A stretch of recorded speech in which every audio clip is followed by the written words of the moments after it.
Okay, we are live. Alrighty, folks. Long time no see, but here we are again, once again in D&D. How's everyone doing today? Pretty good. Goody good. Zargish, you as well? Life is sweet. Sai, how about you? Yep. And Kitten, how about you? I am okay. Goody good. All right, so who remembers what happened last time on D&D? I do. Do you mind if I recap? Absolutely, go ahead. From what I remember, it was we went further into the mine, found a old, basically rickety, forge, as well as barracks and a canteen. Um, Ended up talking to each other, started up the forge again. Um, Started hearing little chitter chatters, twiddles across the uh, area. Cast under or comprehend language. Found out there was a giant spider. Uh, Proceeded to kill the spider and its spiderlings. Um, at least the three swarms that attacked us. Then four dwarves ended up coming down. Uh, they were apparently going to kill the spider. Uh, and they've said they are basically going to take us out of the mine so that way we can get out of here. So yeah. That's pretty much right. The dwarves in question were uh, Bori or Biori, Tori, Nori, and Jargun, all of which are from the Baratuk clan. And last we left off, they were taking care of their dead, placing the dead inside of the barracks area, and that is essentially where the party has left off. And here we begin with Biori, the leader of the group, asking y'all, so, uh, now that we have some things taken care of, we have one more thing to, well, address, and then we can get going. But the first thing to address is we want to thank you for taking care of Shelob, the giant spider that was in there. Um, Over here, back in the barracks, Jargund said he found something, and he wants to at least pay you for your works done. With this, we can go into the barracks and meet him in there. Sure. Well, I don't see why not. Yeah, So all then, right then. If that is the case, then please let's follow me and we can go inside.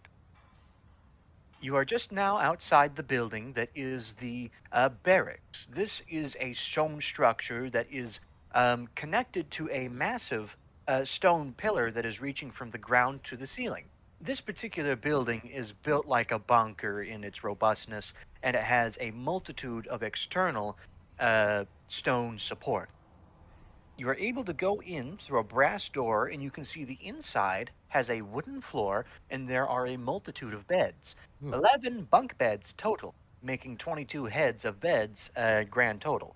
Each of these beds has a chest at its feet, and at the far end of the room, you are able to see a door that is a wooden door with a brass knob for a door handle. And with this, what does the party want to do? I'm good with just following the dwarves. You alrighty? If you follow me through that door over there, that'll lead to the main foreman's office. Uh, Jaragun should be able to give us what he was wanting to in there. Right through this way. As you walk through the dorm, or rather the barrack, you're able to hear your foots fall on the wooden surface. And you get to the door creaks open. Inside, you are able to see a desk with a bookshelf as well as a chest that looks to be overflown with mining supplies. Inside, behind the desk, you are able to see that Jargu is fiddling with a lockbox with a iron key that he has currently wrapping. He had it around his neck, and now he's taking it off, and he's trying to get it to fit inside this lockbox. in about a moment or two's time, you were able to hear a soft click, and then the box opened. With this, you can then see a delighted look on Jargon's face. Oh, my brother said this was here, and by golly, he was right. Okay. With this, you walking in the door, he looks up and says, fellow party members, or rather, new friends. Thank you for taking care of Sheelab. I wanted to pay you with some of my late brother's, partially my inheritance, but some of my late brother's earnings. With this, in here, I see 30 gold and several large gold nuggets. With this, can I give you 15 gold, 2 nuggets? The 2 nuggets, by their size, look to be about 10 gold each. Is that okay with you as payment for taking care of Sheelab? I'm okay with that. You are very Oh. generous. I don't need the gold. Any of y'all, you can take it. You are very generous, kind Jorgen. It's no problem. With that, it's a worthy trade for taking care of Sheelab. That old devil. Never thought we'd see her, but she wound up here. Oh well. Now How long were y'all, like, you know, the rivalry? With rivalry with Sheelab. Oh, she was harassing our miners and mines for before the mine went out 10 years ago. She was a problem for over a year or so. That was after we opened up one of the gem mines down below. And we also had earthquakes and other things, but she was likely harassing us for about a year and a half, maybe? Doesn't sound too nicely for a bunch of dwarves that like mining. Well, most of the time, our dwarves were armed with pickaxes. They could ward her away, but there was always one or two nips and bites and scratches that left someone down and out for about a week. I forgot to ask. You dwarves, you know what's going on down here. So, do you understand the nature of these crystals that emit light on the walls? Is that what you were mining? Yes and no. We were mining some of them, yes, but that wasn't the thing we were mining. Down here, there are precious gemstones. Us Baradukes, we have a history for being craftsmen, and using these jewels, we make some of the best jewelry and other ornate objects. But the light crystals, those are largely formations that occur around a glowworm from their excretions as well as from the rich minerals that flow in through water. Only several places around the world have it, but they aren't that rare, if that makes sense. Glowworms. What are those? Uh, if you looked up, you could see the stars. Those aren't stars. Those are the glowworms. How do you mean? Are they their eyes? Do their eyes glow? Or? No. Do you have any on you? Any glowworms on me? No. I do. Ultimately, yes, we do have plenty around here. Largely with the walls, with the ceilings, I should say, that are near the waterfalls. They like the water, it seems. I look up at the ceiling and then look at my gun. We're When inside. you look up in the ceiling, you see that there is wooden beam rafters inside of the barracks. Oh, I thought that we were still kind of outside where I could shoot the glowworms. I would. Deadeye starts thinking maybe I should shoot the ceiling to get glowworms. Oh dear. Goodness me. But anyway, ultimately, we were mining for anything that we could find. At certain depths, we did find coal. It's a multifaceted mine. Mm-hmm. Ha ha ha ha. Get What? it? Because gems. Multifaceted. Oh. Oh, I didn't even know that one. Okay. Alright. Oh dear. That's a bit It's on a good the one, nose. Turtle. Anyway, we appreciate the hospitality of your folks. But we do need to be getting to the surface. Right, that was the second matter. And then he gestures towards. Hold on. Then he gestures back towards Biori. So that was the thing we wanted to talk about.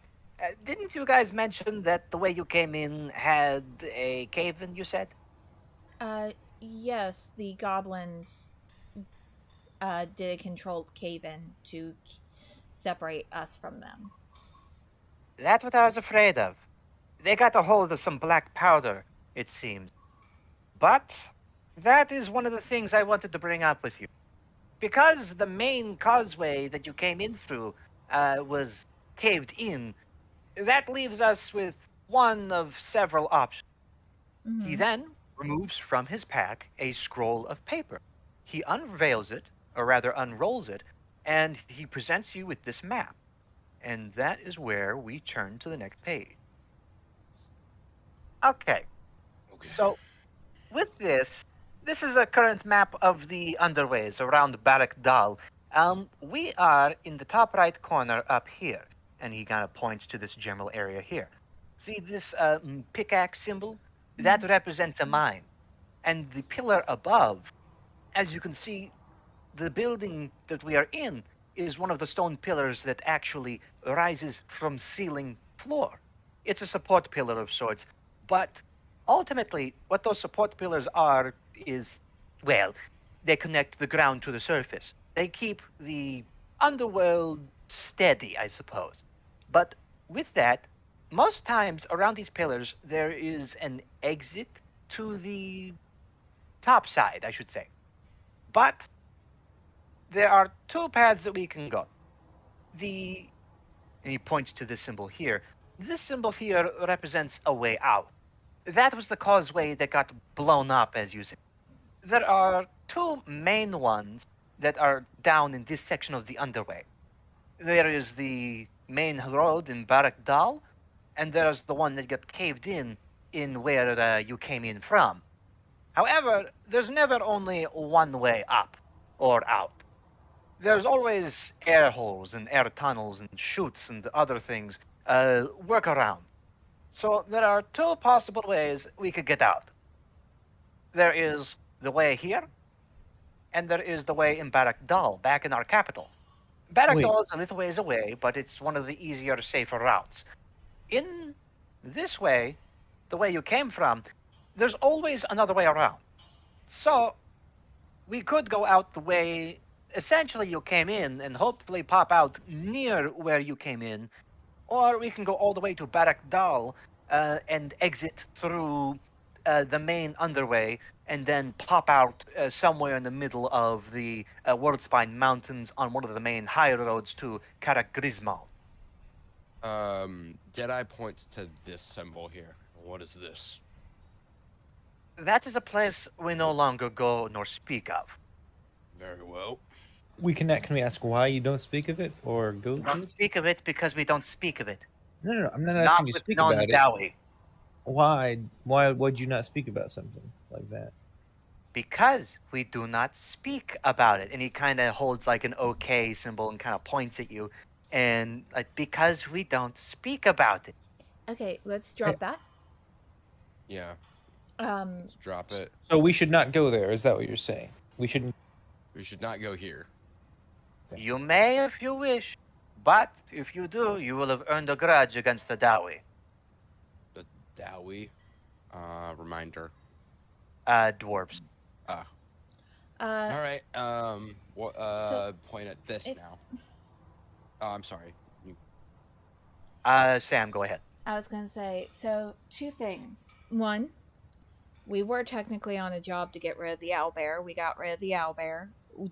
Does anyone remember if we were supposed to report back that we got rid of the owlbear? Do you want to ask a DM a question, or is this turn us towards the We party? could go back eventually. Is there any rush, really? The So- Owlbell's not going to be bothering anybody. Yeah, okay. DM, were Yeah. we supposed to report back or no? Most likely yes. Ultimately, yes, but it pretty much a thing of if you came back at all, that would have been the sign that you succeeded.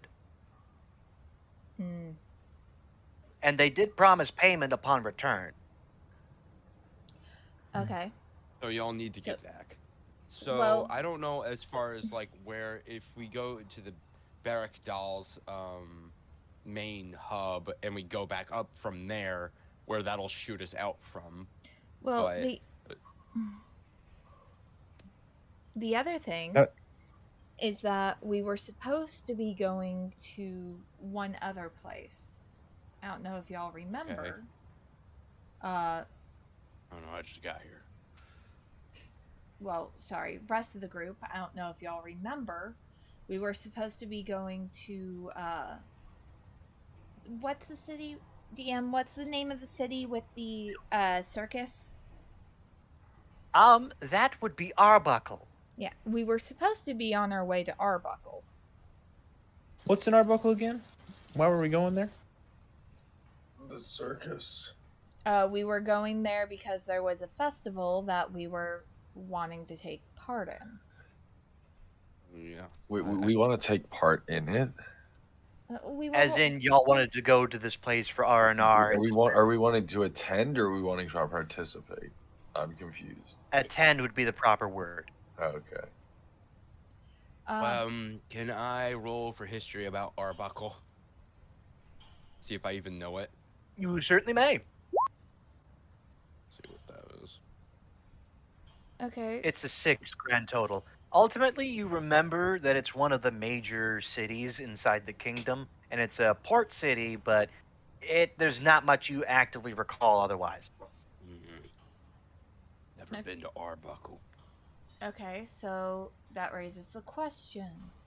Do any of the exits take us out around Arbuckle?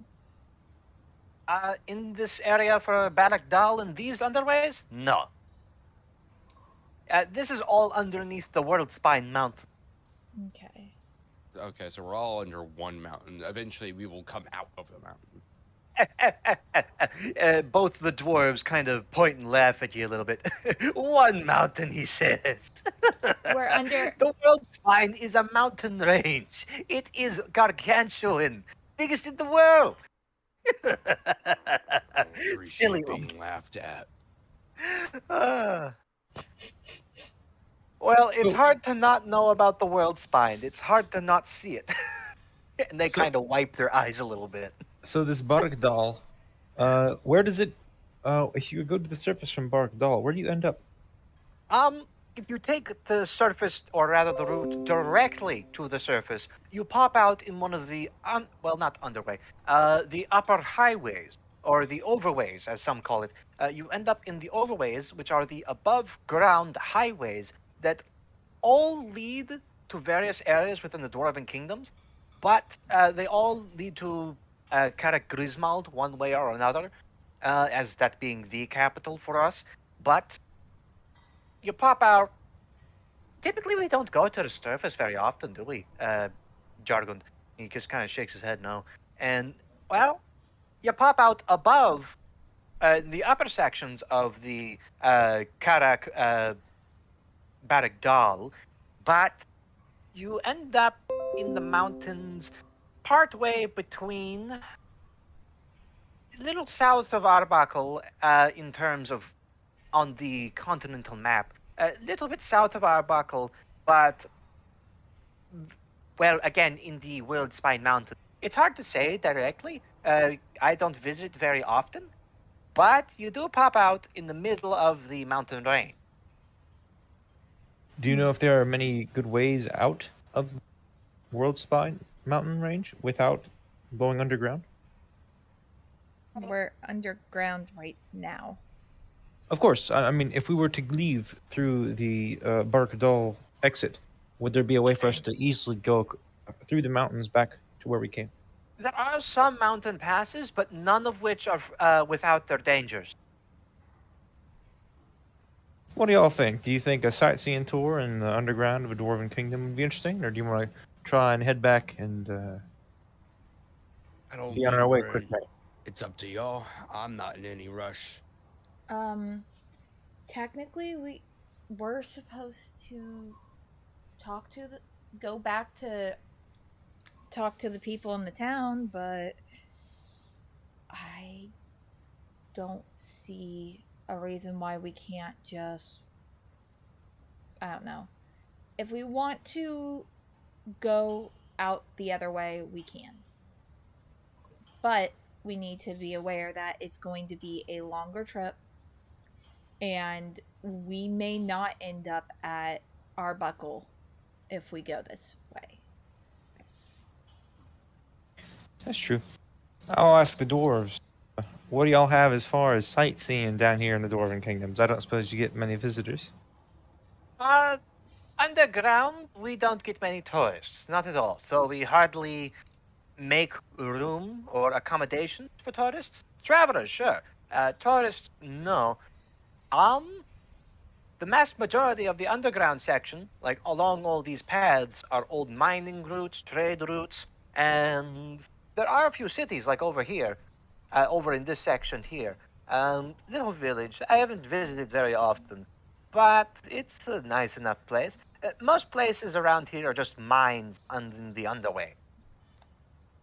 But over here, in back when we are for Bjargun's mine, this largely has crystals and other rare gems. If we Uh, want to make it to Arbuck one time, we might want to try heading back. And with these dwarves, it might be more beneficial for us. Yeah. Oh, that reminds me. I pull out the notebook from the one dwarf that we still had oh yeah, and hand it to him. glad you remember. We found this up in the mine where the goblins had decided to make their own tunnels and such. Oh, right, thank you. Oh no, this is Boris' journal. He then flips through the book and begins reading some of the passages. Ah, poor son of a bitch got killed by a cave-in. Not the best way to go, but one of the most traditional for dwarves. He looks a tad somber at this discovery and reading through the passages. Oh well, he does a symbol in dwarven gesture as kind of like a. It essentially it looks like the forehead, left shoulder, right shoulder, and then heart, but it is ultimately different in its mechanic. So imagine just that. He does a hand gesture. Okay. So, as my compatriot was trying to discover, what is this thing here on the map? How do I click? Right where? I think they're talking about here. Oh, Yeah. right there. That's a symbol for a watchtower. They keep watch over the area. Anywhere past this bridge here is a directly militarized zone. Oh. Over here, we have the great gates of Barak Dal, which are the outer gates. You can see that there are ridges all around. Massive gate system. It's a fortress in and of itself. What's And these the? Why little would you need to defend flags are yourself? What's down here? I'm sorry? Oh, what were you saying about the flags? These flags are checkpoints and outposts. There's a lot underground that needs to be kept here.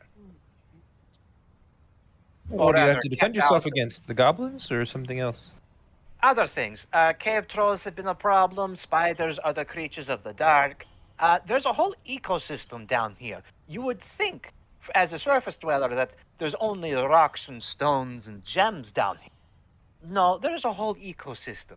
We have plants, bioluminescent flora, fauna, and other creatures that are best left unheard of unless met. Sounds nicer than my home. Where might that be, Ungi? Just gives like 1,000-yard stare. You don't want to know. Okay, Ungi. So this watchtower, I don't suppose it's for looking out for anything in particular. Uh, it's basically an early warning system for the Great Gates. That way, they can get the cannons prepped and ready. Well, as I see it, I think we might be better off heading towards the main city and heading out. Well, the only issue. What with would you like to do? That is that you might not make it to Arbuckle. If that is your main journey, it might be more worthwhile to try and head backwards. But again, it's up to y'all. I'm just here along for the ride. Same with us.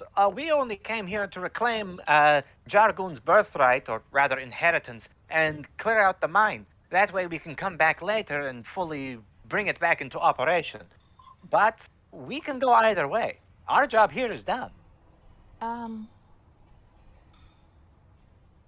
With us knowing that this connects to all the dwarves, at least it seems one of your main routes. We could come visit at a later date. We know I certainly suppose you could. we know where this is now.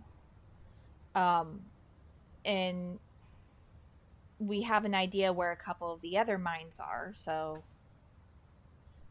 at some point we could visit. But we are on a bit of a time crunch. We do need to get back and report that the owlbear's taken care of. They have a bit of a goblin infestation, and that and I don't know about you guys, but that shack we saw, it had a flippin' gate around it, and it gives me a little bit of the creeps, so I want to explore it some more and figure out why it's there. Which There shack was are you a shack talking with about? a grate? With a gate? Yeah, Or fence? if you exit the spot where you would have exited, I show them my map Okay. of the area that the village chief had given us, or the That will mayor. bring us to... What's that page? That's up here. So I show them. So here's where we entered the mine. Or no, Well, it might the lead mine down is from here. No, it was yeah. Yep. Right If here. that is where we came from, So this is where we then entered the the other mine. city. Up here's where we entered the mine. Where we originally entered the mountains was up here, and it came out in this shack or building here that seemed like a hunting lodge, but had some very strange things inside of it. And it had what seemed to be a barrier gate around it. Oh, okay. I'd like to point out that this bottom 9 here, where would that lead up from? That is a cave system I'm not directly familiar with. But since you guys already completed that, I can get rid of the thing there. That was the original Goblin Cave where you found the girls in. Are you wait, hold on. Are you talking about the 2 girls that we saved that was like from forever ago? Yep. Oh gosh. Okay. Oh, I don't know anything about. And the knowledge they've given us, and we can go on our way and return to Karn. What do y'all think? Deal. I think it's So, probably. Sai, what do you think? I haven't heard you say anything. Sorry, yeah, no, I agree With the decision. what's the decision? We've yet to make it. My internet's been chopping in and out, so I actually thought that we had. Not yet. So I'm trying to figure out why it's. There's bugging 2 out. options currently at play. There is you could go out of Berek Dal and end up somewhere in the mountains. Ultimately, it's a longer journey, but it will be largely a mostly safe journey once you get past that bridge. And then there is try and find a workaway route that is from the way you came from. Because there's always air chutes, there's always something that leads out. And heck, if we try going back this way, and we might fail, and we might only really have one choice at that point. So The going This back just is the seems- one that'll get us to the festival in time, right? Closer to it, at least, yes. Most likely. Okay. What's the time frame that you guys have as far as getting to Yeah, there? that's something I don't know either. How many days or weeks are they from getting to the festival, DM? They were 2 weeks out from the start of the festival when this campaign began. They have Okay. now gone in 3 days, so it's like a week and a half. And I'm going to ask the dwarves, what's the estimated time from here to the main city? Here to the main city, day or two's journey. Day On or two foot. journey. On Do you foot. mean Karn or Arbuckle? No, he I was just Dwarven City. Oh, okay. Yes, over here is Karak Barak Dal, this mountain over here with many of the flags and the fortress here, as well as the main city itself. It's also one of the main pillars that hold up this section of the underway. So it's I think okay, we have a day's worth of travel. I think it'll be a waste of time if we don't end up finding anything going back. I think we should head forward to the main city. So what you're suggesting is find a way here, or if that doesn't work, then go to the city. I think it's a waste of time to try working from here. I think we should just try and get to the bridge as fast as possible. That's my choice. I'm saying go to the Dwarven City. I would suppose that if we didn't dilly-dally too long, it might take us a week to get back home, assuming, the time it takes for us to find a route through the mountains. It might take about a week to get back, and then a few days to Arbuckle, I suppose. So it could work. Who knows? Maybe we can get some horses. The choice is yours, Ungi. What is this ungi? Is that a slur? Is that a human I slur? think it might be a slur. Ungi in Dwarven means, that's basically our version of human. Ungi. There's 3 Ungi and then Tortle. What do you think, Crimson? Are you convinced? Wait. So I why think- does the turtle get called the normal name? For the Tortle, it's a Torken. I've yet to directly address the Torken. Okay. I think that we should honestly get get out as close to here as possible, report back, and then go to Arbuckle. Because that was our whole point. This was a side thing. Mm. Maybe explore that cabin a little bit more. Because it was weird. If We could always can- come back this way. Mm-hmm. And if we cannot get out through that way, we always have the other way. Which Right. cabin are you talking about? I'm about it. Let's do it. All right. Let's see if we can find a way out through some random hole. Yeah, we're doing this way. So the Ungi Which- want to find a way out the mine. That can do. Alrighty. Will y'all What accompany cabin us, are or we will you make your own way back home? I say to the dwarves. We can help you find the way. We probably won't. As soon as we show you the door, we won't be walking through it with you, if that's what you're asking. No, We would just appreciate need your to help. get out. We can show you the way out in one of the main entrances, or one of the entrances to the exits in the mines. But with that, we will need to be on our way home then. Very well.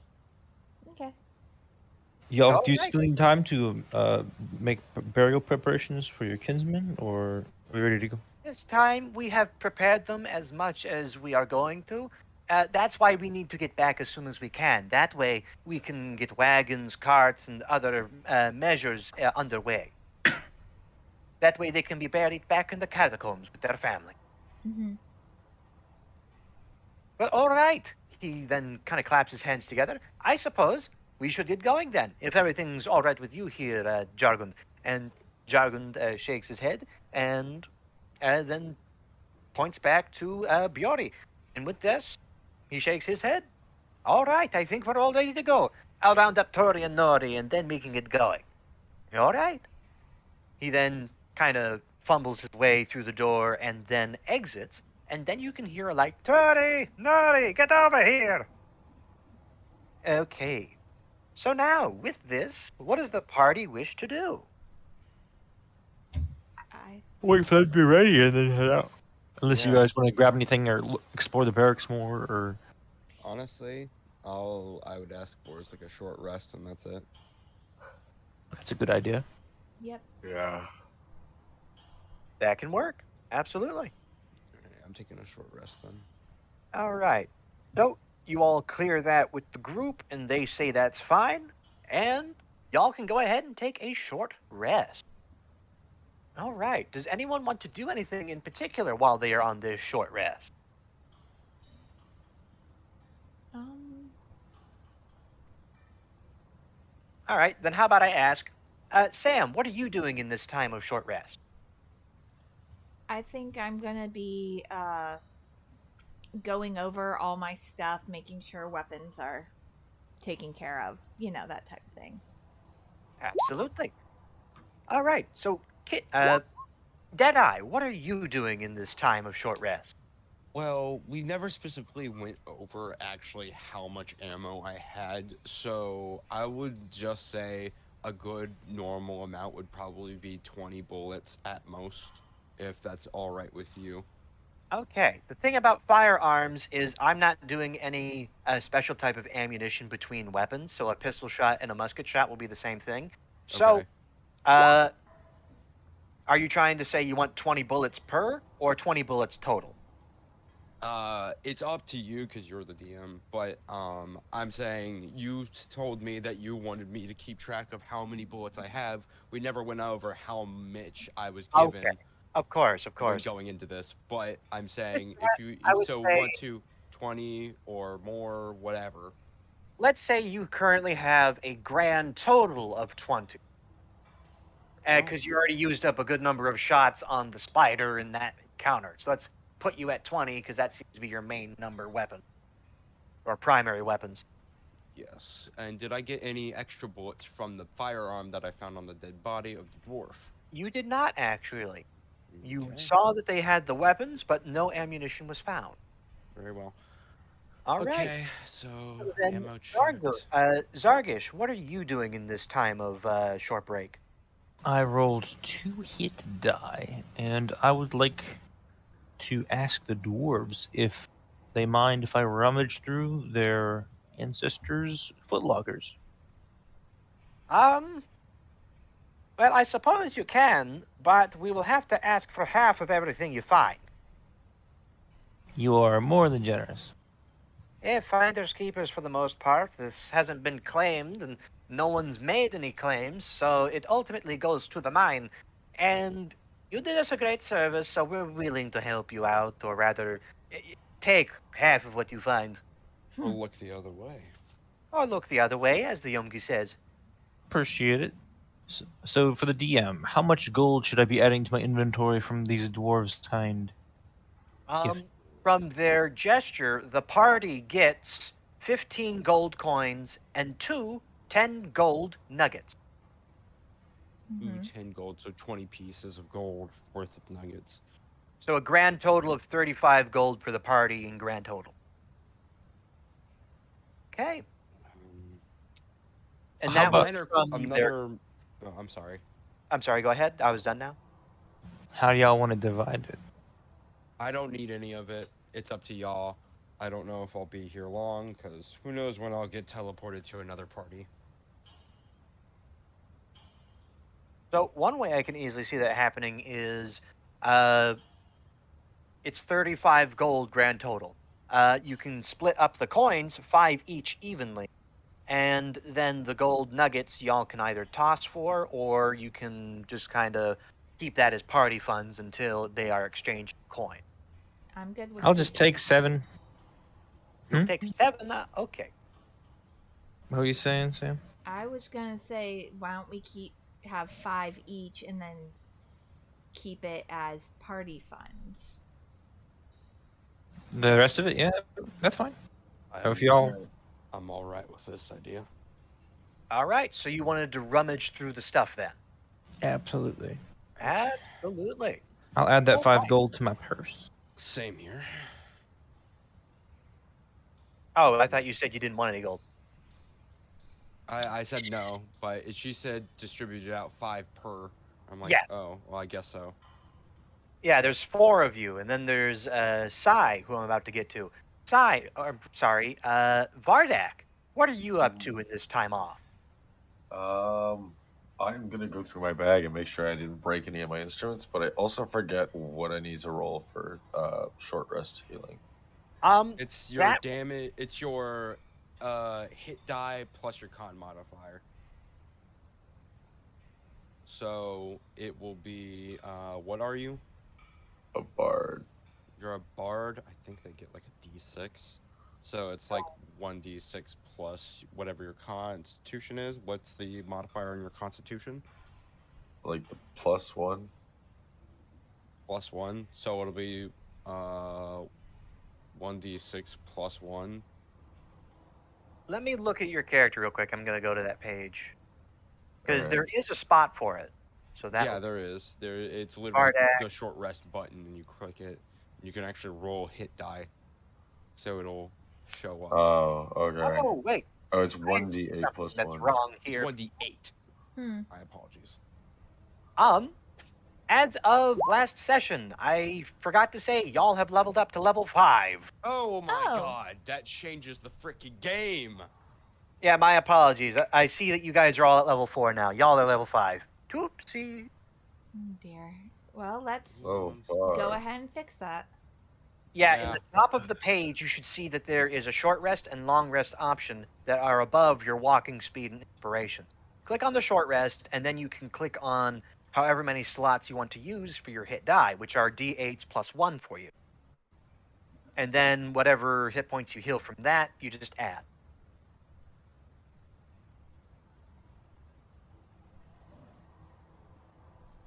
Cool. And with that, I get Uncanny Dodge. Oh god, and here comes the problems. All right. And Deadeye has a second attack now. Okay. Crimson, can you quickly tell me what Uncanny Dodge does, real quick? Let me get through everything and back to my character sheet. Essentially, if I can see an attack coming, I can dodge it, or not dodge it. I can, when an attacker that you can see hits you with an attack, you can use your reaction to half the attack's damage against you. Okay. So it's a Walmart resistance at the cost of a reaction. All right.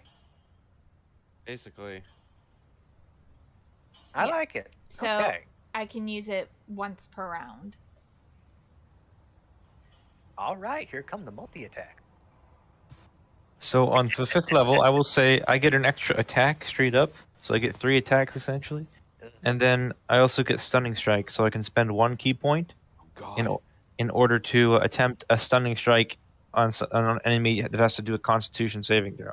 And if it fails that means that monster is stunned till the end of his next turn. Yeah. So I don't know if the DM wants to nerf that somehow, because I know That is- some people don't like it. To the end of the next person's turn. No, Okay. to the end of his Yeah. next turn. The end of So his... that means you skip that monster's round whenever they're stunned. Okay. In that case, I'll at least let the creature in question make a con save and see if they can break out of it. Otherwise, they are stunned until. Sound fair enough? Okay, so not only do they have to fail the saving throw, they also have to fail it when their turn comes around. Yeah. They have Okay. to fail the 2 saves in order to be knocked out for the turn that you Oh, punch wow. them and then the turn that after that. Sounds fair to me. Okay. Glad we could work that out real quick. All right. So I with- wanted to make sure because literally stunning strike is the most broken thing in existence. All right. Now back to Vardak. As you rummage through your things, you're able to see that everything is still in place, including your recent pet. The jar is uncracked, and you can see the gray mass that is surrounding this creature, and you can see one beady eye staring back at you. I'm just gonna look at the jar. Absolutely. Try to. All I right. want to Quickly try roll and get a some con- glowworms. In that case, Vardak, quickly roll a Constitution saving throw real quick. Oh. Oh no. 8. 1 second. All right, the creature blinks first. That's it. You had a small staring contest and you won.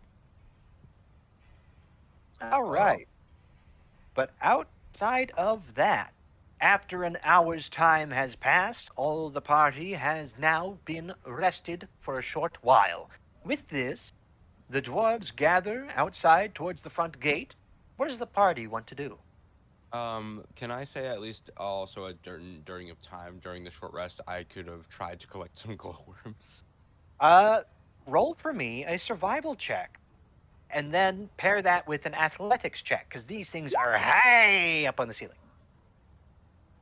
An athletics check. Okay. So that was an 18 and an athletics of 4. As much as you are ready and willing to grab at these worms, every time you try to climb up a stone pillar, you just slide back down. Fuck this shit. Oh. So you shot up a shot or what? What was that? I shot at the ceiling, away from the group. All right, expend a bullet and roll to hit. Absolutely. I keep getting lost in my tabs. There we are. Let's see. Oh, they're both the same, so I've shot with that. I don't know what I rolled. 24, you absolutely obliterate a glowworm. It splatters, and there is now a larger spot of teal up on the ceiling. Then some ick and ichor drip down. I walk over to the dripping ichor and I open up a bottle and collect the ichor. Do you have the bottle in question? Yes. Okay. Add a bottle of glowworm goo to your inventory. Think of it as like a jar of firefly. So if you have that item, you can, if you find that item, jar of fireflies, I think that's an item, you can add that and then reskin it. I'll just add it to my other things. A jar of glowworm liquid. All right. After the shot rings out, you are able to hear the echo of the shot reverberating along stalactites, stalagmites, and along the cavern walls. It could be heard as a shot round the world. With this, What the it- Dawi then perk up their ears and look over in that direction. They look with a small amount of fear and shock and kind of jog over to you. Are you okay? What happened? I shot the ceiling. Why would you shoot the ceiling? I shake the bottle of glowworm goo. Well, as nice as that is, now everyone has heard where we are. If there's anything out here. Well, we're fine. We're about to head out anyway. Fair enough, but you just don't need to go making very loud noises down here. Sure. You all right? Thankfully, nothing fell. All right. But Well, I with shot that, it away from the group, first of all. Yeah. 'Cause- of course. Okay. Alright, on our way. So the party is all ready to get going? Mm-hmm. All right.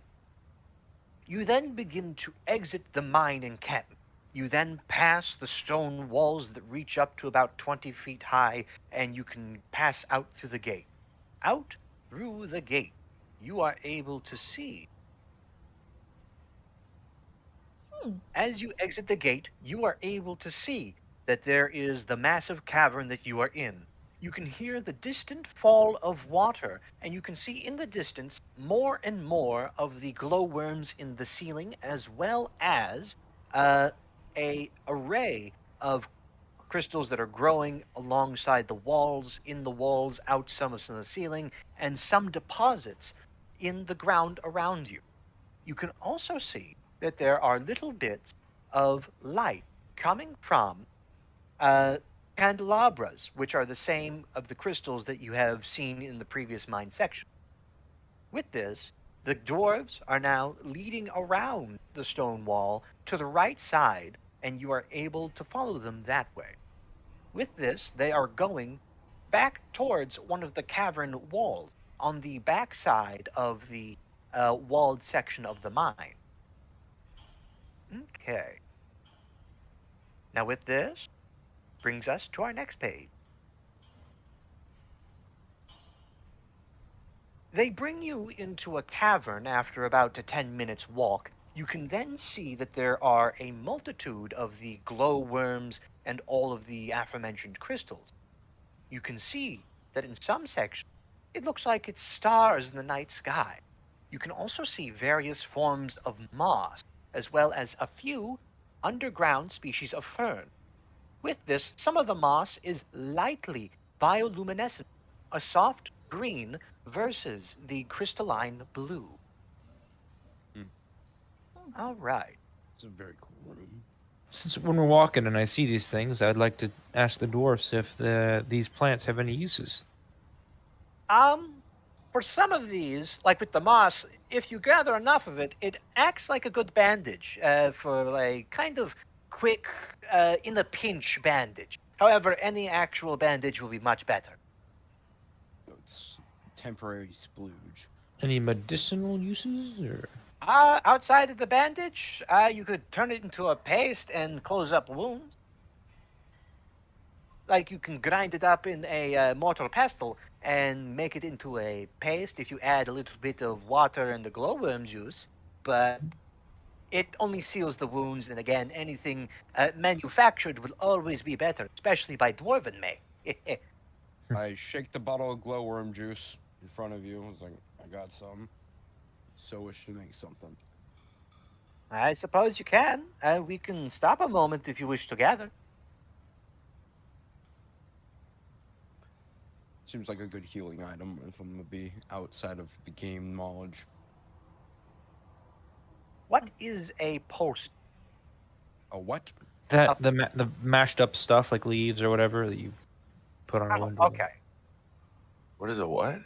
A poultice. One of my Oh, yeah, players yeah. so rudely corrected me over DMs. Don't worry, I'm just joking on that front. If you have any notes or anything you want to share with me, or like any like, hey, what was that thing? If you want to ask me anything over like personal DMs and such, absolutely go ahead.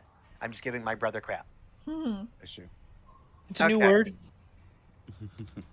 Paste, poultice, same sore. I don't know. Oh, actually, I'll open up the jar of liquid of the thing and then put some of the moss in the same jar. Okay, that can work. It'll be soggy, but that should be fine. It should be Okay. fine. Add some water, and apparently it makes a good band-aid. All right. So with that, quickly roll a survival check for me, whoever wants to collect up some of this moss, and I'll tell you how many you got. Okay, so you're wanting to collect some moss, Deadeye? Mm-hmm. All right. With that, you are able to collect 2 healthy bundles of this moss. So basically, if you make it right with the medicine check to make the physical bandage, then you have 2 bandages, which can heal 1d4. Interesting. Okay. No, it's better than nothing. All right. So with that, is there anything else the party wishes to do? Let us continue on. Yes, All right then. following the dwarves. Absolutely. Everyone, quickly roll a perception check. Oh dear. Woohoo. No, you. I got a dirty 20. I got an 8. 22. And the Zargish. 18. All right. For all of both Vardak and Deadeye, you two hear a faint scurrying in the near distance. I think we have company. Question. Mm. Has it been an hour since our fight with the spider? It has now after the short rest, yes. Okay. But yeah, I think we got company. All right. Yeah, I hear something scuttling.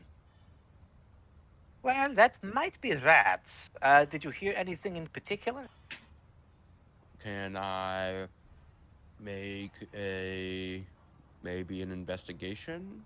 To be like, okay, can I understand the scuttling?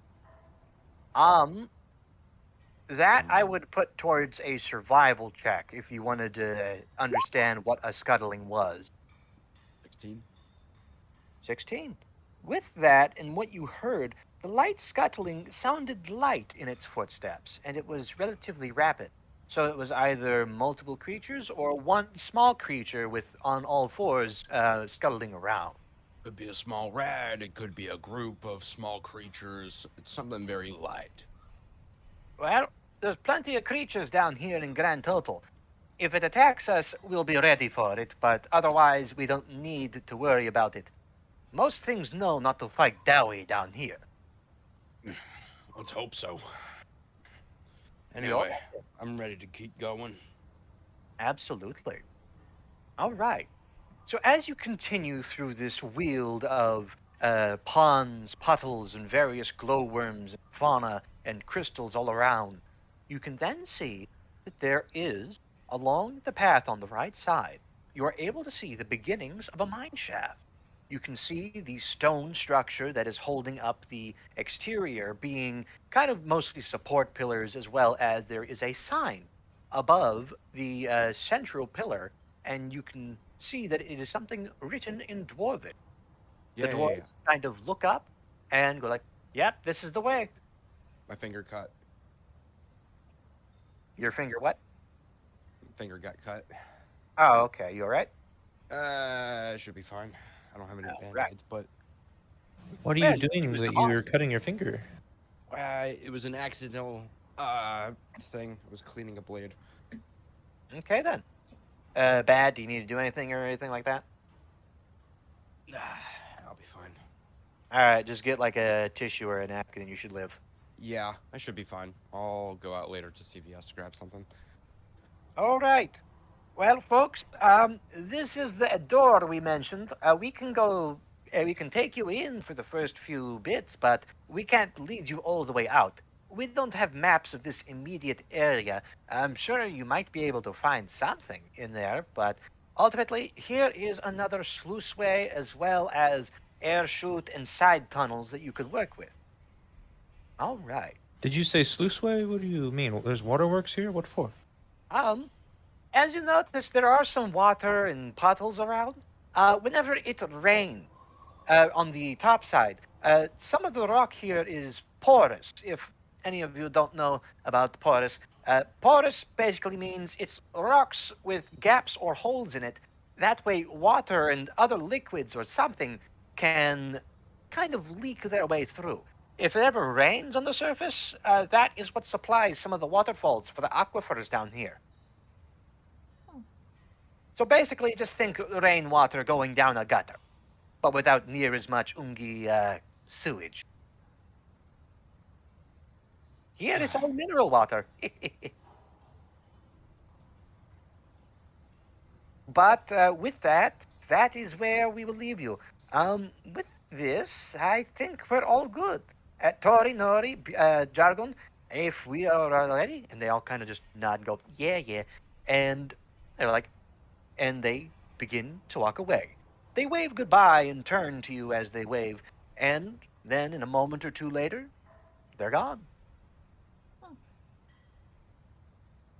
All Cool. right. Cool little dudes. So you find yourself to the entrance of a mine. With this, here is the page. All right. As you begin to, actually, what does the party want to do now that you're at the first opening mouth of this tunnel? It's just more tunnel ahead, yes? We can't see Just the more sky yet. tunnel ahead. You can see a straight shot. But with all of this, I am introducing a mechanic. Y'all are about to go into a maze. Y'all get to roll a 1d6, and depending upon what you roll, you get a you get to make progress. The way this works is there are 3 checkpoints. After you reach the third checkpoint, You then succeed and then exit to the surface. Upon rolling a 1d6, depending upon the outcome, that is an action that is taken. It doesn't matter who rolls the die, or someone can choose to roll the die. There's no bonuses, no nothing. Okay, so as a party, we're going to be rolling a d6. As a party, you'll be rolling a d6, only one. So with that, you get to, there are 3 successes per checkpoint. And after you get a checkpoint, you don't lose the progress unless you fail consecutive for 3 times in a row. Then you may be able to lose a checkpoint. One moment, if you all would please. Looks like this is going to be an endeavor. It'll be fine. Amen. She said she loves me. Don't, and I'm her favorite. Don't tell your brother. All right, see you around. Thank you. All right. So you hear that, brother mine? I'm the favorite. Not allowed to tell you about it neither. No, she told me. We have an understanding. Yeah. Okay. So the way this works is y'all can roll a d6. If you get 3 consecutive fails, you lose a checkpoint. This is a best 3 out of 4 in the way of if you get 3 failures, you lose the progress and go back to the previous checkpoint. If Can you say what the get DC 3 is? successes, you go up to the next checkpoint. It's not a DC, it's a random dice roll from a single roller. No, Yep. like what is the number we have to get? Is what I'm asking. There is the numbers 1 through 6. You get to see what they are when you encounter them. Okay, Oh, I so asked because what literally- if we fail right off the bat? Can you lose? Can you go negative? I No, think you we're just already spat at the out- start, so that I don't you think we spat out have anything to lose. All right. So, who's ready to encounter a maid? This is gonna be. Oh dear. You mean like corn? Absolutely. And Kitten took the first roll. With that, you got one of the best rolls there are to get. You get Oh, a new thank checkpoint just as. Ooh. All right. Who's gonna go next? Let's take a initiative roll, and we'll start with Kitten then because they just started. Everyone else, Mhm. roll initiative. 18. Okay, so it will be first will be Kitten, then Sam, then Deadeye. Deadeye.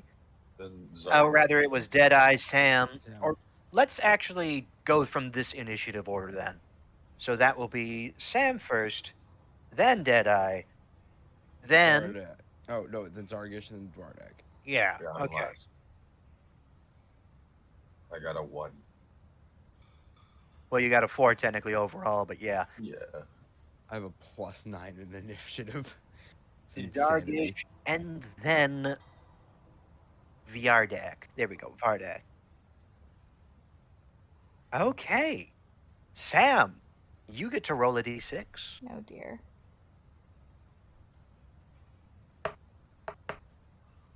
I Oh, got a 1. You encounter a dead end. That is 1 fail under the party's name. Alright. Next up, Deadeye. 4. You get turned around, and you get turned around back to the last checkpoint. Progress reset. So the middle of this die, in terms of numbers in 3 and 4, are your most helpful and least helpful. Okay. So basically, y'all have now been spat out to the first checkpoint. Where we Inside- started, or. Not where you started. No, you are now at we- the first the checkpoint. first checkpoint, because my first roll being a 3 got us to the first one. You got a dead end. I led us back to where we got to the first checkpoint. So Okay. we're back to where we started, basically. So let me catch up. I just got my notes done. Let me catch up with the details. As you first enter the mine, you are able to find your way through the main tunnel into an open area section. You are able to see that there are some torches, or rather candelabras, on the walls that are covered, or that the candelabras are filled with more of these crystals. this looks to be a sort of common area of sorts. All right. Now, with that, you first make your first turn, and going through this tunnel, you are quickly met with a dead end. And then it was progress reset. So basically, y'all got turned around from where you were, and you are now back in this first common area. All right. Next Who's to up, roll next? Zargish. 1d6, yes. Yes. A 2. Progress has been made. You work your way further into the tunnel. All right. And then Vardak, your turn. Oh, 2. A 1. A 1. You are met with another dead end. Okay, so avoid 1s and avoid 4s. 2s and 3s are good. What do you mean avoid them? It's a dice. It's a. We can all just hope in our hearts. Pray much? My turn? Or... So with that, now Yes, goes it is Sam. your turn, Sam. And preferably, let's roll this all in the D or in the D&D. No, the roll 20. I'm How do I sorry. Okay, do how that? do you do that? So there's Okay. a Oh, dice no, I see thing. it. Yeah, in the top left, there's a dice section. You can roll Just a 6. roll the d6. You'll end up going 2 if you press the 2 1. next to it. You are met Again! with another. You are met with another dead end. It's 2 fails. All Sam, right. you're leading us to a lot of dead ends. You think this is the right way to go? Oh, I sorry. believe didn't it's mean this to roll way. there. I really didn't mean A to roll there. 5. You find some lost supplies. With this, as you come upon further into the cave, you are able to see that there is a crate as well as someone's lost coin purse. With that, you guys get to experience random treasure. Yay. All right, so with that, we get a 53. That gets you About the guys. same thing. That will get you. Let me roll this real quick. So that is. Let me just roll that in the thing then. So I don't have to do multiple dice rolls and forget about it. Absolutely. That was. Let me look back quick. First time ever doing a randomized chart. 4d6 silver pieces. So that will be, in grand total for y'all, 4d6. You are allowed to add 13 silver coins to your party funds. You may divide it up as desired. 10 of those will equal 1 gold piece, so it's 1 gold piece and 3 silver. That can work, but I am not directly exchanging currency at the moment. As you are now in a cave and there is no bankers in sight. Absolutely. Everyone Yeah, just a roll magical banker shows up. Yeah, roll Well, I perception. mean, theoretically, couldn't we swap amongst ourselves? You So, could trade like, them amongst yourselves for equivalent values, sure. Let's I'll be just, so wish- guys, I'll- let's All just right, Yeah, let's continue on. put it towards party funds. We'll divide it up Yeah, later. that's simpler. Who's keeping inventory track then for something of that nature? I have been. Okay, that's fine. Okay. Next Okay. up, last person was Deadeye. Zargish, your turn to make the next move. Ooh, wait, there was something in the crate, right? Investigation. All right. Just kick open the crate. It just says, oh, there we go, It's 6. 6. Damn. From a -1 to 6. All right. Good lord. With that, inside you were able to see a lot of dust and some amounts of dirt, if that Is it- counts for anything. Is it a really nice box? It is a decrepit, broken into box. There's nothing inside. Nothing Alright, let's inside. head out. Nothing but dust. All right. So, Zargish, your turn to make progress. That is a 5. You come upon more lost supplies. I think there was another cave in. Just our luck? Mm-hmm. All right. And 5 is technically a neutral one. You don't really make it. Actually, no, you do make Wait, hold on. Let me look back at the. Find lost supplies. Yes, that counts as success. So that 2 is successes. 2 successes. All right, you just And now, that is 3 successes. You have made it to the next checkpoint. As you enter into the next checkpoint, you can see more old supplies, a wheelbarrow, and some mine carts. You can then begin to see that there are rails that dart every which way. There seems to be a kind of roundabout for the rails that lead into this room. Okay, with that, we get to find more treasure. Now, with that, here we go. Let's roll this and see what y'all get. 71 on the chart. That declares that y'all get to at least start getting gold pieces. Ooh. Okay. Yay. So that Looting means old mine shafts. Hoo-yah. Hoo-yah! that'll be 3d6. It's all 6. You find a grand total of 11 gold coin. All right, here you go, party fund. Okay. Cha-ching. The Dowie Empire is We just profitable. continued to wander this entire thing until we like get as many gold pieces as we can find. Mm-hmm. Okay. Break Next the And in DM one system. afternoon, we became the richest people in the land. After One 3 day, hours. Dowie Kingdoms. Yes. Okay. Wander a whole now with kingdom that- of dwarves. Sam, your turn. Oh dear. Do we have music going?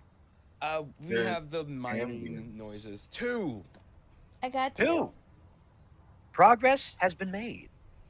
You are able to Okay. find your way through the tunnels. You feel like you're going in the right direction. Up is up.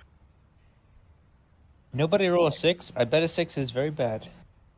We'll see. You say that and then it'll happen. Or you get turned around and lose all progress. You are now back at the back at the last check, Second checkpoint. the second checkpoint, which is the one with the carts and rail. Yeah. Oh dear. Oh, sorry. Okay. All right. Oh, wow. Next up will be Deadeye. Your turn. Oh I wait, already- you I made just 4. rolled, so That'd it's be Zargish. I'm sorry. Zarg. 3. You get Hey, a that's the next checkpoint. checkpoint. All right. You are able to find one of the rails that leads upwards. You are able to acquire the new checkpoint by following the rail. All right. With this, we have one more set to go. Cool. Okay. In this room, you are able to see that there are much of the same in the last room. However, there are more crates that look to be bashed in and broken. You can also see that there is a minecart on its side carrying rubble. It has been turned over. All right. Is there anything the party wishes to do in here? Hmm. Unless we're checking the mine carts or such, I don't think so. Yeah. Yeah, Okay. keep on zooming. So, last person was Zargish. Vardak, what do you wish to do? I guess I'm gonna roll the dice. Absolutely. 1. 1. You have met a dead end. How long have we been in the maze? Hello, dead end. Okay. Just hugs the wall. So with that, you now have acquired a failure under your belt. Oh. Yeah, how long? Gaz in his head. Finally, they did something wrong. Okay. How long have we been in what we now know to be a maze? At this point, it has been upwards of an hour in universe time. Oh dear. The mines Good. zigzag up whichever way. With this, many ways and workarounds, as the dwarf said. Okay. Now, that was Vardak. Sam, your turn. Here we go. Please do well. To 2, that's progress. Progress has been made. You are able to go further up and nearly out of the cavern. Yay. Okay. Treasure. All right. 5. Excuse me 1 second. It's 2 wins. Excuse me. You're Okay. good. You have come upon another section of abandoned tools and equipment. Amongst the tools and equipment, you are able to find 29. With that, you are able to find 5d6 copper. All right. Okay. And 5. You are able to find 20 copper, which is the equivalent of 2 silver. Wow. All right, here you Stonks. go. Stonks. Donks. God, how dare you fucking Okay. do that. Right. And then it is Zargish, your turn. One more good roll. Yeah, I'm tired of looking through rubble for copper. Let's get out of here. You were saying. That's like our fourth then. Okay. All right. 2 for 2. And okay. I'm starting to think these dwarves led us into a maze of mazes. Maze of mazes. Maze of Sent eternal us to our mazing. doom. Yes, this floor I is think made that's of an wood. item. I think that's a magical item. The maze is mazes. You know what? Screw y'all. I'm making that an item now. Oh, no. No. Wait, what are you What's he making making an an item? item? The maze of mazes. Ow. How is that? Maze What of is? What do you mean? mazes. How is What do it you mean an that's item? an item? You will see whenever you get to it. All Yes. right. I love it. A win, Not not today. Not if. today. Okay. Notice. So now you might have screwed over the Saturday session with that item. If they get to it first, they're in an area where they might find it. All right. Now, Oh God! that Thanks a person- lot. Oh, problem. you're very welcome, sire. No, I'm sorry, Sai. All right, so it was Zargish last.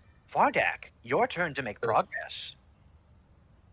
Now, you can either succeed or you can fail. If you fail, you'll be losing all progress and then Oh, brought back boy. to the last checkpoint. And we Oh can only- boy! And then we can only frickin' hope that we get a 3 if we do that. And no one And progress we're is good. made. Hey, I didn't fuck it up. Hey, that means we're out. With this, you are now back in a familiar set of caves. You can see that one way has a cave-in and much rubble that has been cluttered and has accumulated in one section of the tunnel. With this, however, you are able to see that there is small hints of light coming from a side tunnel. Holy crap. So, On a side note, my cut just healed. let Human me body. get that straight. We did all that work to be back where we technically could have gone a lot quicker. Basically, you're in the same main shaft that was originally blocked off, but you can see that there is light coming off from a side tunnel in that main shaft. How do y'all feel about killing some goblins? Maybe. Depends how Oh. young they are. Oh boy! Here we go, killing. Rather not risk another cave-in. I'm joking. Oh, I'd we rather just had see to kill y'all them all actually before they escape. closed up. Shall we go Alright. towards the light? Yeah, let's head out towards the light. Let's get out of here and head to the town. Okay. All right. Let me get another piece of music. Add earlier. Here we go.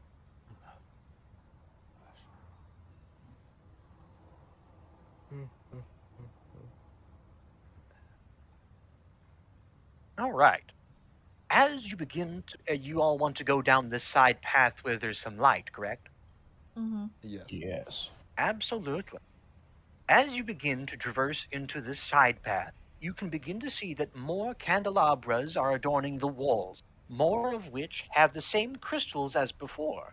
However, you can see in the far distance that there is a faint hint of yellow light.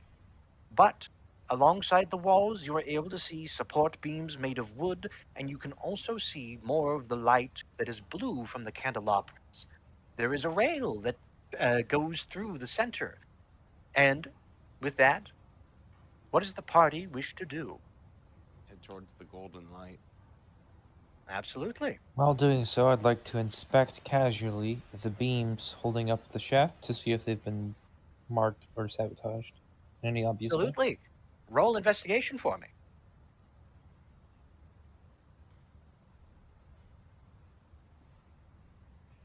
I got a 7.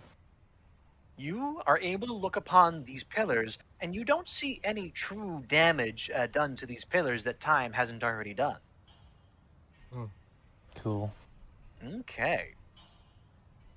Now, with this, can I have everyone roll a perception check? Absolutely.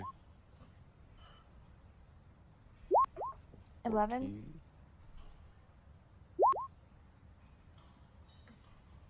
And Vardak, please. 13. All right. With all of that, nothing seems to be amiss. As you traverse through this cavern, you are able to see more of the same. Scattered supplies here and there, a mining rail for a mine cart of sorts to be that is in the center of this tunnel, and then you can see roots coming in through parts of the ceiling and wall. Must be the surface. I Alright, wanna- it seems we're I want to have my getting- whip sword out and ready in action for anything Absolutely. that may seem threatening. I'm Yeah, I'll say- gonna second that. Yeah, I'll say, if I recall correctly, this very well might have been one of the ways in which the goblins who survived the crash of the minecarts may have escaped from. Mhm. So be on guard, I'd say. All right, I was gonna call you guys a little bit jumpy, but if that's the case, then so be it. I mean, they probably don't Either harbor the they've most. left or they're still here. It's either one of the two. Yeah, and we're probably not on their friends lists, so All right. we kind of I, killed half of them. Let me get your tokens and all that ready. I Well, have remember, my- they were fleeing as we were like attacking them, right? They Yes. were trying to flee the coop, yes.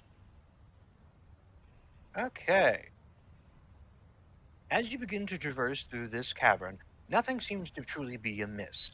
You can see that there are roots coming in through the ceiling and support beams that are arcing up and over into the ceiling.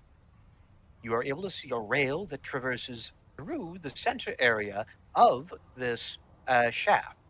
And with that, you could begin to hear scuttling amidst the noise of the cave.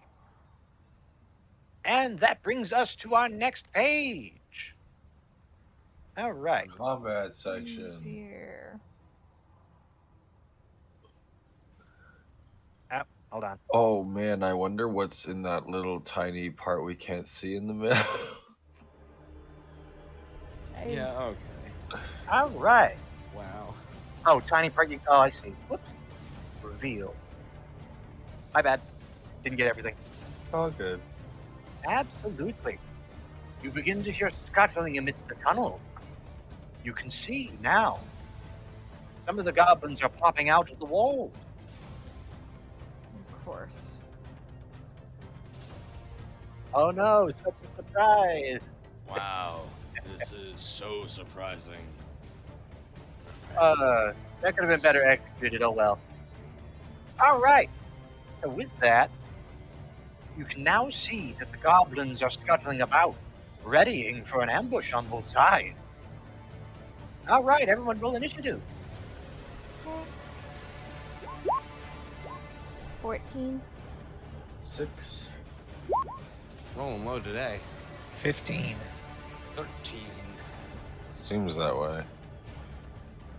At least we're kind of closely knitted together as far as things go. Okay. Let me get this all down on the notepad, and I'll be right with you people. I shall do the same actually to see. Hell yeah. That's awesome.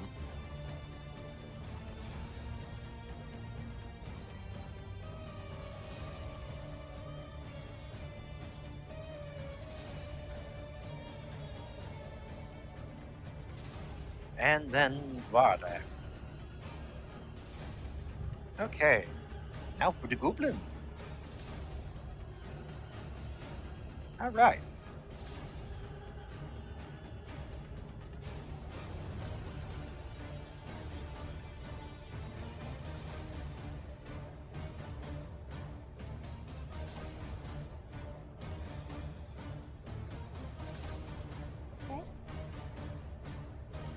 Just another moment, if you will.